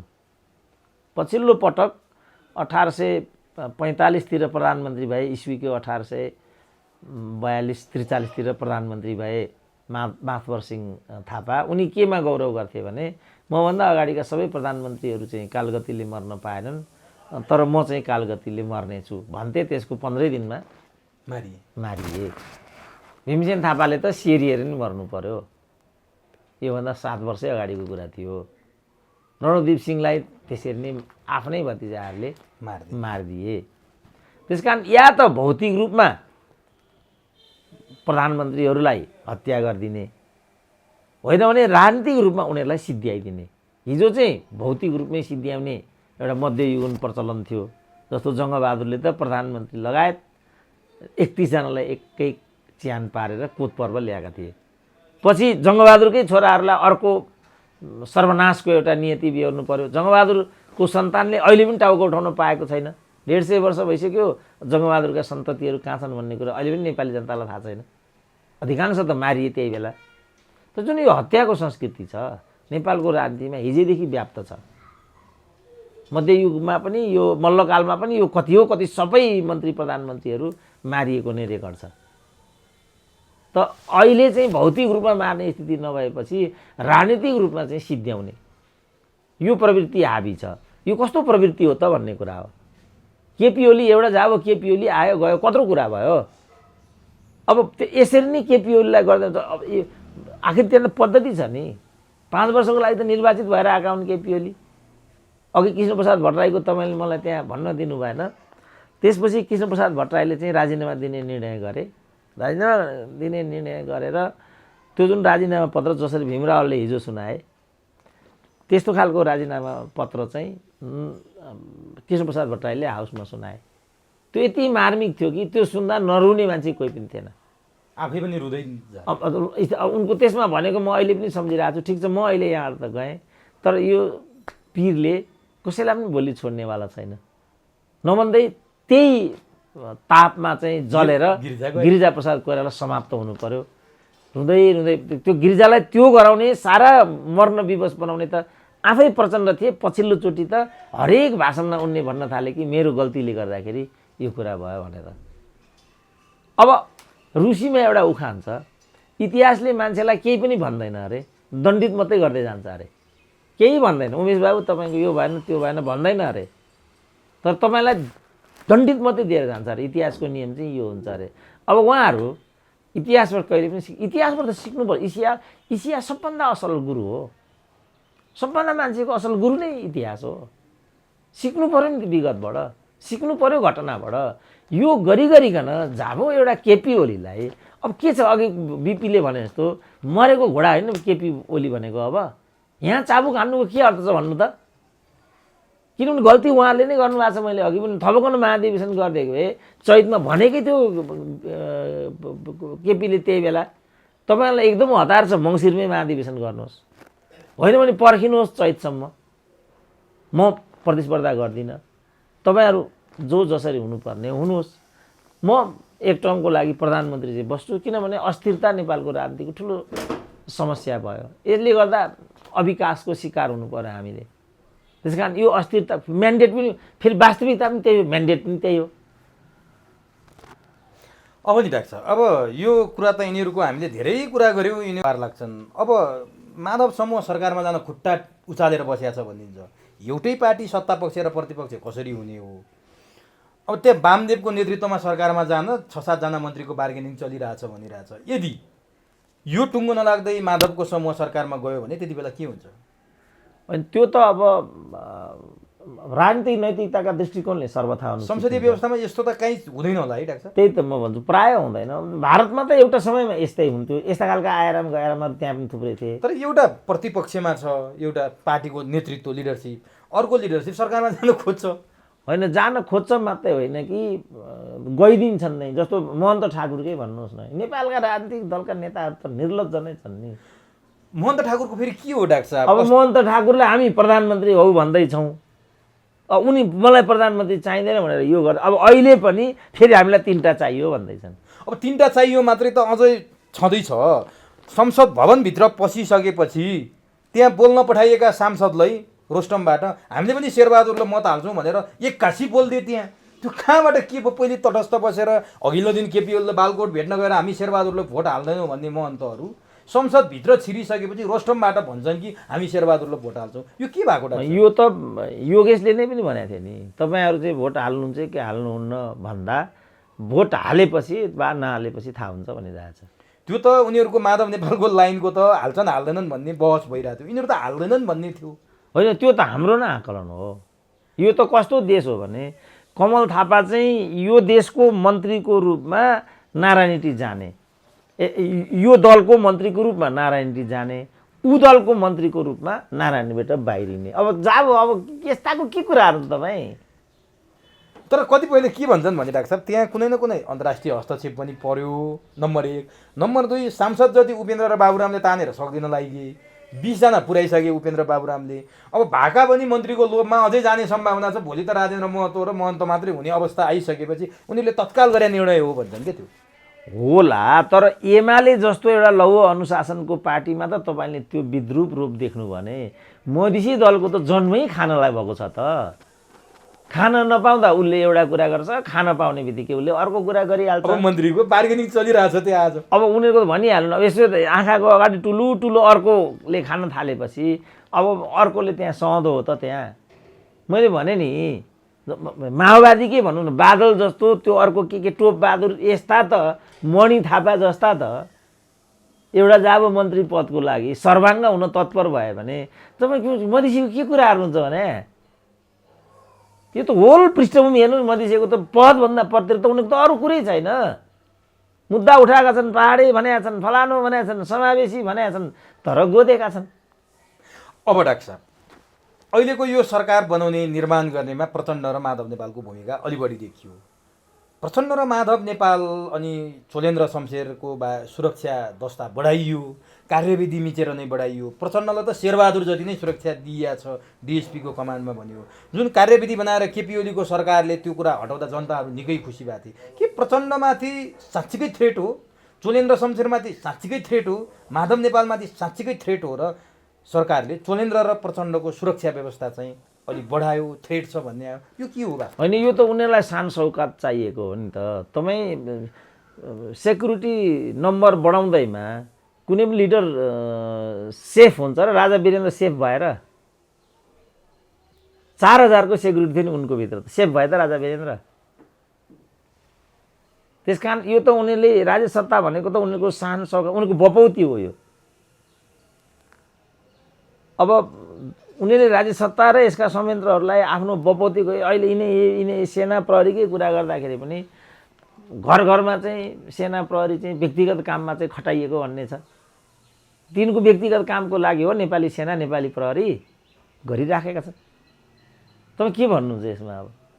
अब प्रचण्डको सुरक्षा थ्रेट 81 बढ्यो। त्यस कारणले यो सेक्युरिटी थ्रेटसँग सम्बन्धित छैन, यो शान सौकत देखाउनसँग सम्बन्धित छ। यो ठाँटबाँटको लागि यस्तो कुरा छ। यहाँ त सबैले यहाँ पिएसओ सबैले पाइरहेको हुन्छ। कसले एमपीले, पूर्वले, केले, पश्चिमले, गृहमन्त्री भन्नेको 2टा गाडी अगाडि पछाडि हिँडिराखेको हुन्छ। प्रचण्डलाई त हिजैदेखि यस्तो किसिमको सुरक्षा दिइआएको विगत पनि छ, किनभने उनलाई विद्रोही नेता भनेर सारा कुराहरू छन्। बिचमा कार्यविधि बनाएर हटाइएको थियो, फेरि त्यो कार्यविधि उल्लङ्घन होइन। कार्यविधि भनेको त जस्तो भनौँ न, राजदूतकै सन्दर्भमा कार्यविधि थियो होइन त, अनि त्यो कार्यविधिले काम गर्यो त। किन सबलाई धोती लगाइदिन्छ? अनि किन? त्यही त भनिहालेँ, राज्य सत्ताको स्वरूप तपाईँहरूले सबभन्दा पहिला बुझ्नुपर्छ। राज्य सत्ता भनेको आफ्नालाई मालामाल गराउने, विरोधीलाई दमन गर्ने संयन्त्रलाई चाहिँ राज्य सत्ता भनिन्छ। अब हिजो प्रचण्ड पराया थिए अनि सुरक्षा दस्ता कटौती गरिएको थियो। अब प्रचण्ड प्रधानमन्त्रीका निकट भए सुरक्षा दायरा चाहिँ विस्तार गरियो। तर चोलेन्द्र शमशेरको चाहिँ अलिकति थ्रेट नै हो कि भन्ने पनि आकलन गर्छन्। पुतला जलाइया छ, कहाँ कहाँ के गरिरहेछ, जुलुस गरिरहेछ, हो कि जस्तो पनि देखियो। होइन, अब होला। त्यसो त माधव नेपालको पनि पुतला जलाइयो। माधव नेपालले पनि अलि सुरक्षा बढी गरिरहेछ भनेर आइरहेछ। अब हिजो पनि केपी ओलीको चाहिँ घटाइयो। अब त्यही त भन्छु, प्रचण्डको घटाएपछि केपी ओलीको घट्दैन त? प्रचण्डको बढाएपछि, किनभने हिजो किन घटाइस् मलाई, तँलाई यो जवाफ भनेको न हो। त्यति मात्रै हो। अनि अरू के हो त भने यिनीहरूलाई असुरक्षा कहीँ कतैबाट केही छैन। असुरक्षा होला, हामी त्यो ग्यारेन्टी गर्न सक्दैनौँ। तर कुन अवस्थामा चाहिँ सुरक्षित रहेछ तपाईँ देख्नु भएन? हाइटीमा घरमै गएर मार्दै राष्ट्रपति सुरक्षित भए त? राजा वीरेन्द्रको मैले कुरा गरिहालेँ, सुरक्षित भए त? सेनाले सुरक्षित हुन्छ त कुनै पनि नेता? जनताले सुरक्षित हुनुपर्ने हो। त्यो परिवेश नै सुरक्षित हुनु पर्यो। अब मेरो घरमा आएर चाहिँ दिनको एउटा चोरी हुन्छ यहाँ नाङ्गे, म अब डेरा खोजेर कहाँबाट जाने कि भन्नेमा पुगिसकेँ म। अब आफ्नै घर छोडेर किनभने अब केही बाँकी, यहाँ मेसिन लग्यो, ल्यापटप लग्यो, अर्को मोबाइल लग्यो। अब कसलाई के भनौँ त म? अब नि डाक्टर साहब, म अन्तिमतिर छु। अब यो प्रचण्ड र शेरबहादुरको लसक्कैको कुरा अघि आयो। शेरबहादुर देउबा कहिले प्रधानमन्त्री भएको 24 घण्टा बित्दा नबित्दै माधव नेपालको घरमा जान्छन्। हिजो त 81 प्रचण्डको निवासमा पुगेछन् शेरबहादुर देउबा। सायद पहिलोपटक होला शेरबहादुर प्रचण्डको निवासमा पुगे। प्रधानमन्त्री हुनुभन्दा अगाडि शेरबहादुर पुगे मैले सायदै सुनेको छैन खुमलटारमा। त्यहाँ पुगेर उनले प्रचण्डको श्रीमतीको स्वास्थ्य लाभको कामना गरेको, परिचय गराएको प्रचण्डले। त्यो कुराहरू आज सामाजिक सञ्जालमा निकै चर्चा परिचर्चा पनि छ। शेरबहादुर खोप केन्द्रहरूमा पुगे, खोप केन्द्रमा सर्वसाधारणको पछाडि लाइन लागे। अब त हिजोका शेरबहादुर सुध्रे कि क्या हो भन्ने तर्फबाट पनि बहस हुन थालेको छ। सामाजिक सञ्जालमा पनि शेरबहादुरका कामहरू अलि अपडेट भएको जस्तो देखिन्छ। के साँच्चीकै शेरबहादुरलाई रत्नकारबाट डाकु बन्ने अवसर आएको हो, अथवा प्रचण्डको घरमा गएर स्वास्थ्य लाभको कामना गर्दाखेरि मान्छेले भने प्रचण्डको श्रीमतीको मात्रै किन गर्नुहुन्छ? सारा नेपालीका श्रीमतीहरू बिरामी छन्, श्रीमानहरू बिरामी छन्, छोराछोरी बिरामी छन्, घर घरमा पुगिदिनुहोस् प्रधानमन्त्री भनेका कमेन्ट पनि देखियो। यो घटनालाई कसरी लिनुभएको छ डाक्टर साहबले? होइन, अब प्रधानमन्त्री अथवा कोही पनि घर घरमा पुग्ने भन्ने कुरा व्यवहारिक हुँदैन। एक, आफन्तजनहरूमा निकटवर्तीहरूकोमा आउने जाने यस्तो खालको अभ्यास छ। दलीय व्यवस्थामा त दलकै सँग वैवाहिक सम्बन्ध गर्ने, कुटुम्बरी गर्ने, मलामी गर्ने इत्यादि गर्ने छँदै नै छ। अब जहाँसम्म यो प्रचण्डको घरमा गएको भन्ने कुरा हो, सीताको स्वास्थ्य लाभ कामना गरेको फोटो चाहिँ यसको दुईटा आयाम हुन्छ जस्तो मलाई लाग्छ। मानवीय आधारमा आफ्नो साथीको दुलै चाहिँ बिरामी हुँदा त्यस प्रकारले भिजिट गर्नु, त्यसलाई हामीले मानवीय रूपमा लिनुपर्छ। इमान्दार भन्नुहुन्छ भने त्यसरी जान मलाई पनि मन छ, इमान्दार भन्नुहुन्छ भने। कारण के भने सीताले चाहिँ थ्रु आउट प्रचण्डलाई साथ दिएको भन्ने छ एउटा। अर्को चाहिँ प्रचण्डले आफ्नो धर्मपत्नीप्रतिको कर्तव्य निर्वाह गरेको भन्ने मेरो रिडिङ छ। उनका छोरीहरूलाई पनि म त्यहाँ देख्छु, त्यो पनि मलाई एकदम राम्रो लाग्छ। बुहारीलाई चाहिँ म त्यहाँ देख्दिनँ, खिन्नता हुन्छ मलाई। किनभने अक्सर नेपाली समाजमा सासूले बुहारीलाई हेर्दैनन्, सहँदैनन्। सासूको श्री सम्पत्ति, लोग्नेको श्री सम्पत्ति चाहिँ दावा गर्छन्, तर त्यो अनुसारको कर्तव्य चाहिँ परिपालन गर्दैनन्। सामान्य यस्तो छ। अब त्यही घरमा के हो मलाई कस्तो हो मलाई थाहा छैन। खालि एउटा सोसियल मिडियामा हेरेर धारणा बनाउनु पनि सही हुँदैन। म भन्दै थिएँ, मलाई नै पनि त्यस्तो एउटा धर्मपत्नीको स्वास्थ्य अवस्थाको बारेमा जाँचबुझ यसो भिजिट गर्न साँच्चै भनौँ भने मलाई पनि मन लाग्छ। तर उनीहरूको जुन एउटा सुरक्षा व्यवस्था, अनि यहाँ चाहिँ सबैलाई एउटा दासत्वपूर्ण तरिकाले हेरिन्छ, बुझिन्छ। फेरि त्यहाँ पुग्यो भने सुरेन्द्र केसी के माग्न गयो भन्दैलान् यिनीहरूले। फेरि सरकार बनेको बेला प्रतिपक्षमा भावेला भए त त्यही पनि आरोप लाग्थेन होला। त्यस कारणले त्यो गएकै कुरालाई मैले एउटा पहिलो आयाम चाहिँ के भनेको भने स्वभावतः आफ्नो साथीको पत्नीको परिवारजनको यस्तो हुँदाखेरि आदान प्रदान हुनु मैले देख्दा स्वाभाविकै छ। एक, दुई, दोस्रो आयाम चाहिँ मेरो यो सन्दर्भमा के छ भनेदेखि प्रचण्ड त शक्तिमा इन्जोय गर्ने उनको मनोवृत्ति त्यो रहेछ क्या। अब केपी ओलीले त एउटा परपीडक तरिकाबाट नै प्रचण्डलाई निषेध गरे हैन। केपी ओली पनि त्यहाँ पुगेका थिए, एकपल्ट भेटेको कुरा त देखाइएको थिएन हैन। त्यस कारणले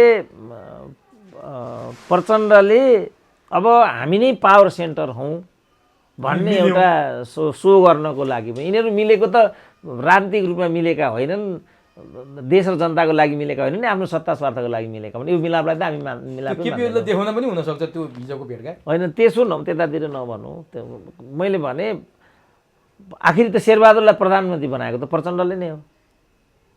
त्यस्तो बेलामा अनुगृहित हुनु शेरबहादुर स्वाभाविकै पनि छ। माधव नेपालका भने उनी त माधव गइ नै राखेका छन्। त्यति मात्रै होइन, त्यहाँबाट प्रचण्डको मोबाइलबाट झलनाथलाई फोन गरेर तपाईँ चाँडै निको भएर आउनु, सबै खर्च सरकारले बेहोर्छ भनेर शेरबहादुरले भने। केही समय अगाडि केपी ओलीको नेतृत्वको सरकारले झलनाथको खर्च बेहोर्छु भन्दा गगन थापा उफ्रिया थिए। कार्यविधि पालना गर्नु पर्यो, प्रधानमन्त्री थियो, यसो थियो भनेर। अब आफ्नै सभापतिले फेरि त्यहीँ गएर झलनाथले खर्च बेहोर्छु भन्दा गगन थापाको भनाइ के आउला र शेरबहादुरले झलनाथले पनि जे त्यहाँबाट प्रचण्डकै मोबाइलबाट फोन गरेर सम्झे भन्ने कुरा पनि केही पनि आउँदैन। गगन थापालाई पनि मन्त्री हुनु छ, कुरा सिद्धियो। तर कहाँ चाहिँ म यो कुरालाई जोड्न चाहन्छु भने अघि तपाईँ भन्दै हुनुहुन्थ्यो नि हिजो अलोकतान्त्रिक थियो, अहिले लोकतन्त्र थियो, अघि भन्दै हुनुहुन्थ्यो नि। तात्विक रूपमा यहाँ केही पनि फरक छैन है। यिनीहरूले यो खालि सत्ताको लागि गरेको चलखेल मात्रै हो। यो लोकतन्त्र अलोकतन्त्र भन्नेसँग सम्बन्धित छैन। अब रूपमा लोकतान्त्रिक कुरा हो, तर सारमा चाहिँ मैले भने नि जस्तो अभिव्यक्ति तपाईँले बोल्न पाउनुहुन्छ, के तपाईँले भन्नुभयो होइन। मैले भने म बोल्न त पाउँछु, तर कस्टली हुन्छ नि। लोकतन्त्रले त बोलेकै आधारमा मूल्य चुकाउनु नपरोस् न, त्यो पो लोकतन्त्र हुन्छ त। त्यसकारण लोकतन्त्र भनेको सँगसँगै एउटा जीवन दर्शन आचरण व्यवहार पनि हो। लोकतन्त्र भनेको दल खोल्न पाउने स्वतन्त्रता र अभिव्यक्तिको स्वतन्त्रता मात्रै होइन। लोकतन्त्र भनेको त मुख्यतः सांस्कृतिक र आर्थिक अधिकारको ग्यारेन्टी चाहिँ लोकतन्त्र हो। अब नि डाक्टर साहब, अब यो शेरबहादुरको यो कुरा त भइहाल्यो, खोप केन्द्रमा पुगेर लाइनमा बसे भनेर फोटो पनि हाले, खोप केन्द्र निरीक्षण गरे सबै ठाउँ भनेर पनि हाले। शेरबहादुरले अक्सर यसो गरे हामी सुन्दैनथ्यौँ। केपी ओली त यो कोरोनाको भएको बेला उनी बेसार पानी खानेर ऊ भाषण गर्ने बाहेक कहीँ गएको पनि देखिनँ, किन गएनन् भनेर प्रश्न उठ्थ्यो।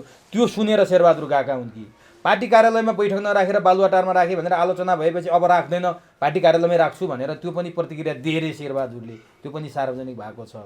सँगसँगै शेरबहादुर हिजोभन्दा अलि सन्तुलित रूपमा बोले संसदमा भन्ने पनि कुरो आयो कि शेरबहादुर साँच्चै सुध्रेको भाव हो कि अथवा यो नजानिदो पाराले भएको मात्रै हो? होइन मान्छेका जे आनीबानीहरू हुन्छन् 20-22 वर्षमा ती आनीबानीहरू चाहिँ सेट भइसकेका हुन्छन्। म आजदेखि बदलेँ, आजदेखि सुध्रेँ भनेर तपाईँमा परिवर्तन आउने होइन। कतिपय मान्छेका चाहिँ नैसर्गिक स्वभावहरू, जस्तो मेरो आफ्नै स्वभाव छ होइन, म कतिपय अभिव्यक्तिमा चाहिँ नन पार्लियामेन्ट्री टर्महरू म आफै पनि प्रयोग गर्छु होइन। एउटा प्रोफेसरलाई त्यस्तो नन पार्लियामेन्ट्री टर्महरू प्रयोग गर्नु उचित होइन नि। तर म एउटा ग्रामीण संस्कारबाट, एउटा अभिजातीय एउटा पारिवारिक पृष्ठभूमिबाट आएको हुनाले आम मान्छेलाई हेप्ने ठेल्ने पेल्ने यो एउटा आदत त मलाई पनि लाग्यो नि त। अब लेटेस्ट पनि मलाई मेरा कतिपय चाहिँ शब्दावलीलाई लिएर मेरा शुभचिन्तकहरूले घोर आपत्ति प्रकट गरे र वैकल्पिक शब्दावलीहरू दिए। डाक्टर साहबको मैले त्यो आज मैले पनि सुने होइन ती शब्दहरू। आजैदेखि कन्ट्रोल गरेको मैले, आजै मैले एउटै भनिनँ नि ती शब्दहरू भन्न मलाई मन थियो, तर मैले भनिनँ किनभने हिजो मात्रै मलाई त्यो सुझाव आयो। तपाईँले यो शब्द मलाई पनि व्यक्तिगत रूपमा भनिदिनु डाक्टर साहबले भन्थे, तर मैले आँट गरेको थिइनँ डाक्टर साहब, भनेको थिएन। आज डाक्टर साहबले आफै भनिहाल्नुभयो त्यो शब्द चाहिँ डाक्टर साहबले नबोलिदिनु पा हुन्थ्यो भन्थे उनीहरू। त्यस कारणले यस्ता मान्छेका हुन्छन् कि अब म चाहिँ अब म अलिकति संवेदनशील पनि छु। एक म माथि भएका टिप्पणीहरूलाई म सहर्ष चाहिँ स्वीकार र स्वागत गर्छु र त्यसमा परिवर्तन ल्याउनुपर्छ भन्ने मान्यतामा म जान्छु। अब शेरबहादुर तपाईँ थ्रु आउट देखिरहनु भएको छ। उनले चाहिँ जस्तो नेविसँगकै चाहिँ सम्मेलनमा गएर तिमीहरूको उमेरमा म 3 चोटि प्रधानमन्त्री भइसकेको थिएँ, बस्न आउँदैन, बोल्न आउँदैन, कसरी बोल्छन् त? त्यही बिबिसीमा कसरी बोलिरहेको थियो त्यो शेरबहादुर? तर अस्ति संसदको अलिकति फरक देखियो। केपी ओली यहाँ भइदिया भए, मलाई बधाई दिएको भए म खुसी हुन्थेँ। केपी ओलीले गरेका राम्रा काम सबै गर्छु, सबैलाई म निरन्तरता दिन्छु भनेर शेरबहादुरले भने। प्रचण्डले आगो हो, म त आगोले कहाँ पुर्याइदियो केपी ओलीलाई, आगोलाई राम्रोसँग प्रयोग गर्न जाने भए, ऊर्जामा प्रयोग गरे भए हुन्थ्यो, आगोसँग न्यु खोज्दा खरानी हुनुपर्छ भन्ने तरिकाले प्रचण्ड प्रस्तुत भए। त्यो त अघि मैले भने नि उनीहरूको जुन एउटा स्कुलिङको जुन एउटा ट्रेन्ड छ, अब हामी अब केही नैसर्गिक स्वभावहरू शेरबहादुरका जे जस्तै भए पनि उनी एउटा डेमोक्रेटिक स्कुलिङबाट डेभलप भएका नेता हुन्। यिनी चाहिँ एउटा रिभोल्युसनरी स्कुलबाट डेभलप भएका नेता हुन्। त्यसको असर र चाहिँ संस्कार त निश्चित रूपमा त्यहाँ चाहिँ व्यक्तिन्छ। जस्तो बाबुराम नै भन्नुहोस् न, बाबुराम जसरी बोल्छन्, जे दुर्वाच्यहरू प्रयोग गर्छन्, एउटा डक्टरेट गरेको नेतामा सुहाउने एउटा पनि त्यो छ त। भस्मासुर फेरि भने अस्ति भस्मासुरलाई त अन्त्य गर्यौँ, अब हामी सुध्रिनुपर्छ होइन। अब त्यो मिलेन नि त। त्यो एउटा लेमेन जो हाम्रो यो प्रेम आलेको हामीले कुरा गऱ्यौँ, त्यो प्रेम आले सरको भएन, त्यो कृष्ण गोपाल सरको भएन त्यो। त्यस कारणले यो त अघि मैले भने नि, तपाईँ 20 वर्षमा जे तपाईँलाई ह्याबिट लागेको हुन्छ तपाईँको हेरफेर हुँदैन। सामान्यत कुनै पनि तपाईँ स्मोकिङको भन्नु, मादक पदार्थको भन्नु, छिचहरू बोल्ने भन्नुहोस्, दुर्वाच्य बोल्ने भन्नुहोस्, त्यो मान्छेको 20 वर्षमै त्यो सेट भइसक्छ। प्रचण्डको भाषणको अलिकति प्रशंसा पनि गरे मान्छेले, हुन त उनका मान्छेहरू होला नि प्रशंसा गरे। त्यो आगोको कुरा थियो नि डाक्टर साहब, त्यसलाई कसरी लिनु भएको छ? होइन, त्यो त उनको त्यसलाई हामीले सन्दर्भमा राखेर हेर्नुपर्छ। उनले के भनेको भनेदेखि हामी चाहिँ एउटा सशस्त्र परम्पराबाट हुर्केर आएका हौँ र यो राज्य सत्तालाई चाहिँ विनष्ट गर्नुपर्छ भन्ने स्कुल अफ थटका मान्छे हौँ हामी। तर यहाँको अवस्थाले, कार्यकारणले हामी शान्ति सम्झौताको प्रक्रियामा आयौँ र तपाईँहरूसँग मिलेर हामी काम गर्न चाहिँ इच्छुक छौँ। अब यो प्रणालीमा पनि तपाईँहरूले हामीलाई चाहिँ एडजस्टमेन्टको एउटा वातावरण बनाउनु हुन्न भने यो चाहिँ आगोमा खेल्ने जस्तो कुरा हुन्छ। ओलीलाई भने नै मान्छेले अर्थ लाए, किनभने हिजो म कमान्डर हुँ, युद्धको कमान्डर, भित्तमै पुर्याइदिन्छु भने पनि प्रचण्डै हुन्, पुस 5 यता भन्ने। आज प्रचण्डकै कारण ओली त्यहाँ पुगे, त्यो पनि सबैलाई थाहा छ। त्यही कुरा आगोसँग जिस्किँदा ओलीको यो हालत भयो भन्न खोजे हुन् कि भनेर पनि होइन। त्यसमा दुई मत भएन। अब त्यसै कारण मैले के भने यसलाई त अब हामीले सैद्धान्तिकरण गरेर हेरौँ न। सैद्धान्तिकरण गरेर हेर्दाखेरि त उनीहरू त काट्ने माट्ने संस्कारबाट आएका हुन्। आगो भनेको त यहाँ त्यही न हो, खालि अब सिगरेट सल्काउने आगो त होइन यहाँ त। उनीहरू कुन स्कुलिङबाट आएका हुन् त? उनीहरूले भनौँ 17,000 मान्छेको त ज्यानै गइरहेको छ, त्यसमध्ये 5,000 त मैले नै मारेको भनेर उनी आफैले पनि भनिरहेछन्। आगो होइन त त्यो, त्यो त डेफिनेटली आगो हो। तर त्यसलाई बिम्बको रूपमा उनले प्रयोग गरेको हुनाले हामीले त्यसलाई चाहिँ सैद्धान्तिकरण गरेर बुझ्नुपर्ने हुन्छ।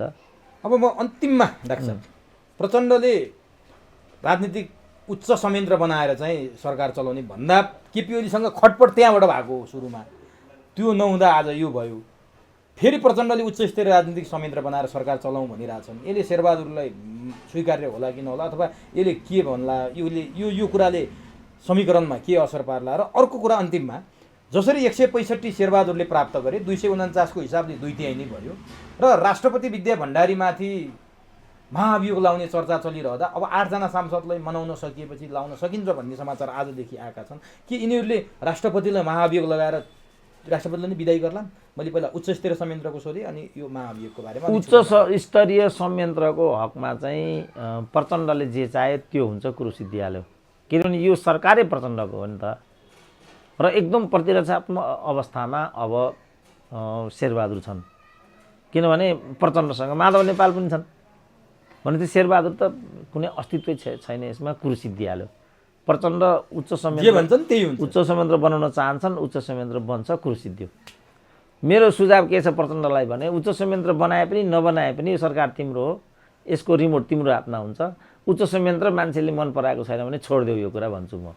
यो मेरो उनलाई सुझाव हो। उनीहरू सुझाव हाम्रो मान्दैनन्, तैपनि उनका कोही मान्छेले यो सुनेको भए मेरो सुझाव चाहिँ यो हो। अब जहाँसम्म विद्या भण्डारीलाई महाभियोग लगाउने कुरा हो, विद्या भण्डारीलाई वास्तवमा महाभियोग त लगाउनु नै उचित हो मैले देख्दा, लगाउनु नै पर्ने हो मैले देख्दा, किनभने उनको भूमिका गलत हो। तर अब यो पद्धति राम्रो हुँदैन। हिजो सुशीला कार्कीलाई पनि लगाउन खोजेका थिए, लोकमान्य कार्कीलाई पनि लगाउन खोजे। जब यिनीहरूलाई चित्त बुझ्दैन तब यिनीहरू चाहिँ महाभियोगको कुरा गर्छन्। चोलेन्द्र शमशेरलाई पनि यो रञ्जन कोइरालाको प्रकरणमा लाउन आँटेका थिए।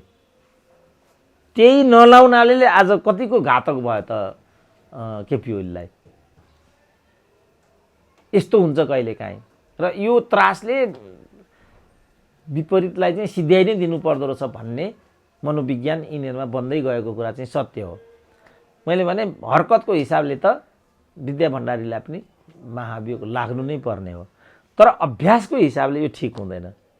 किन पनि ठिक हुँदैन भने यिनीहरूले चाहिँ विद्या भण्डारी विरुद्धमा महाभियोगको एउटा पेशकस गरे भने न्यायाधीश विरुद्ध एमालेले पनि पेशकस गरिदिन्छ। अनि अराजकता आउने भयो नि त, भद्रगोल आउने भयो, सिस्टमै कोल्याप्स हुनेतिर जान्छ त्यसपछि। त्यसकारण यो कसैलाई पनि लाभप्रद हुँदैन। विद्या भण्डारी महाभियोग लगाए पनि नलगाए पनि त्यहाँ राष्ट्रपति हुनुकै अब केही अर्थ छैन मोरल्ली। अब त्यस्तो एउटा लाचार राष्ट्रपतिलाई महाभियोगै लगाएर किन बेकारमा चाहिँ प्रणालीको विश्वसनीयतामाथि प्रश्न उठाउने, यतातिर उनीहरू नलागुन् भन्ने मेरो आफ्नो अभिप्राय चाहिँ मेरो त्यो छ। किनभने विद्या भण्डारीबाट पनि अक्षम्य गल्तीहरू त्यहाँ भएका छन् क्या। प्रधानमन्त्रीलाई यो बाटो ठिक हुँदैन कि पटक पटक तपाईँ अध्यादेश भन्नुहुन्छ, पटक पटक मध्यावधि गर्नुहुन्छ, यसले खराब त गर्दैन प्रधानमन्त्रीज्यू मात्रै भनिदिने गरेको भए केपी ओली पनि अलिकति संयमित हुन्थे। केपी ओली संयमित भएको भए केपी ओलीले पनि यो नियति बिहोर्नु पर्दैन थियो। हामीले लामो समयदेखि व्यक्तिगत रूपमा मैले यही कुरा भन्न खोज्दा कति अवस्थामा केपी ओलीको दलाल भन्न पुगे, कति अवस्थामा प्रचण्डलाई बोक्ने भन्छन्। यिनीहरू बारम्बार हाम्रो त एउटा समायोजनकारी कोही पनि चाहिँ अतिमा नजाओस् जसले गर्दा दुर्घटनाहरू हुन्। हाम्रो त यो मात्रै चिन्ता हो नि त। यिनीहरू चाहिँ के चाहन्छन् भने ठ्याक्कै जस्तो भनौँ न शेरबहादुरको सबैभन्दा असल भूमिका भन्ने तपाईँसँगै मैले भनेको नि, सबैभन्दा राम्रो भूमिका कसैले खेलेको छ भने त्यो शेरबहादुर भन्दा त्यसले सुनेन। अघि जो शेरबहादुरमाथि जाइ लाग्यो भन्ने हो एउटा, त्यो कुरा उसले सुनेन, यो मात्रै सुन्यो। उसले जे मनमा पालेको छ सुरेन्द्र केसीले त्यही बोलिदिनुपर्छ भन्ने उसको मानसिकता चाहिँ त्यो छ। त्यस्तो कुरा सम्भव हुँदैन। किन मैले त्यो भनेको थिएँ भने शेरबहादुरलाई नेपाली काङ्ग्रेस त प्रतिपक्षमा बस्ने जनादेश हो नि त। लोकतन्त्र अघि तपाईँले लोकतन्त्र भन्नुभयो नि त, लोकतन्त्रमा त जनता नै सर्वशक्तिशाली हो नि त, जनता नै सर्वशक्तिवान हो नि। त जनताले दिएको आदेशलाई तपाईँ आदेशको बर्खिलाफ तपाईँ जानुहुन्छ भने फेरि तपाईँले जनतामा जानुपर्छ र मध्यावधिको विकल्प छैन मैले भन्ने कुरा नै त्यही थियो। किनभने त्यो केपी ओलीले पनि वैधता गुमाइसके, अन्य राजनीतिक दलहरूले पनि सत्तामा आउने कुनै आदेश उनीहरूसँग छैन भनेपछि एकमात्र सही विकल्प के हो त? यहाँ अदालत चुकेको छ मेरो भन्ने तर्कै त्यही हो नि त। तपाईँ लोकतन्त्र भन्नु भने लोकतन्त्रमा त लोकतान्त्रिक आचरण र अभ्यास हुनु पर्यो लोकतन्त्र हो भने त। त्यस कारण यो रूपको मात्रै लोकतन्त्र हो, वास्तविक लोकतन्त्र होइन। यो आफैमा लुटतन्त्र हो। नेताहरूले आफ्नो कमाइ खाने एउटा माध्यम, राजा रहँदासम्म यो गर्न पाइँदो रहेछ भन्ने बुझेपछि राजाको ठाउँमा यिनीहरू आएका हुन्। कुरो त्यति मात्रै हो। हस् डाक्टर साहब, समय दिनुभयो, अत्यन्त महत्त्वपूर्ण भनाइहरू राखिदिनु भयो, यसको लागि तपाईँलाई हार्दिक धन्यवाद। ल हस्, धन्यवाद।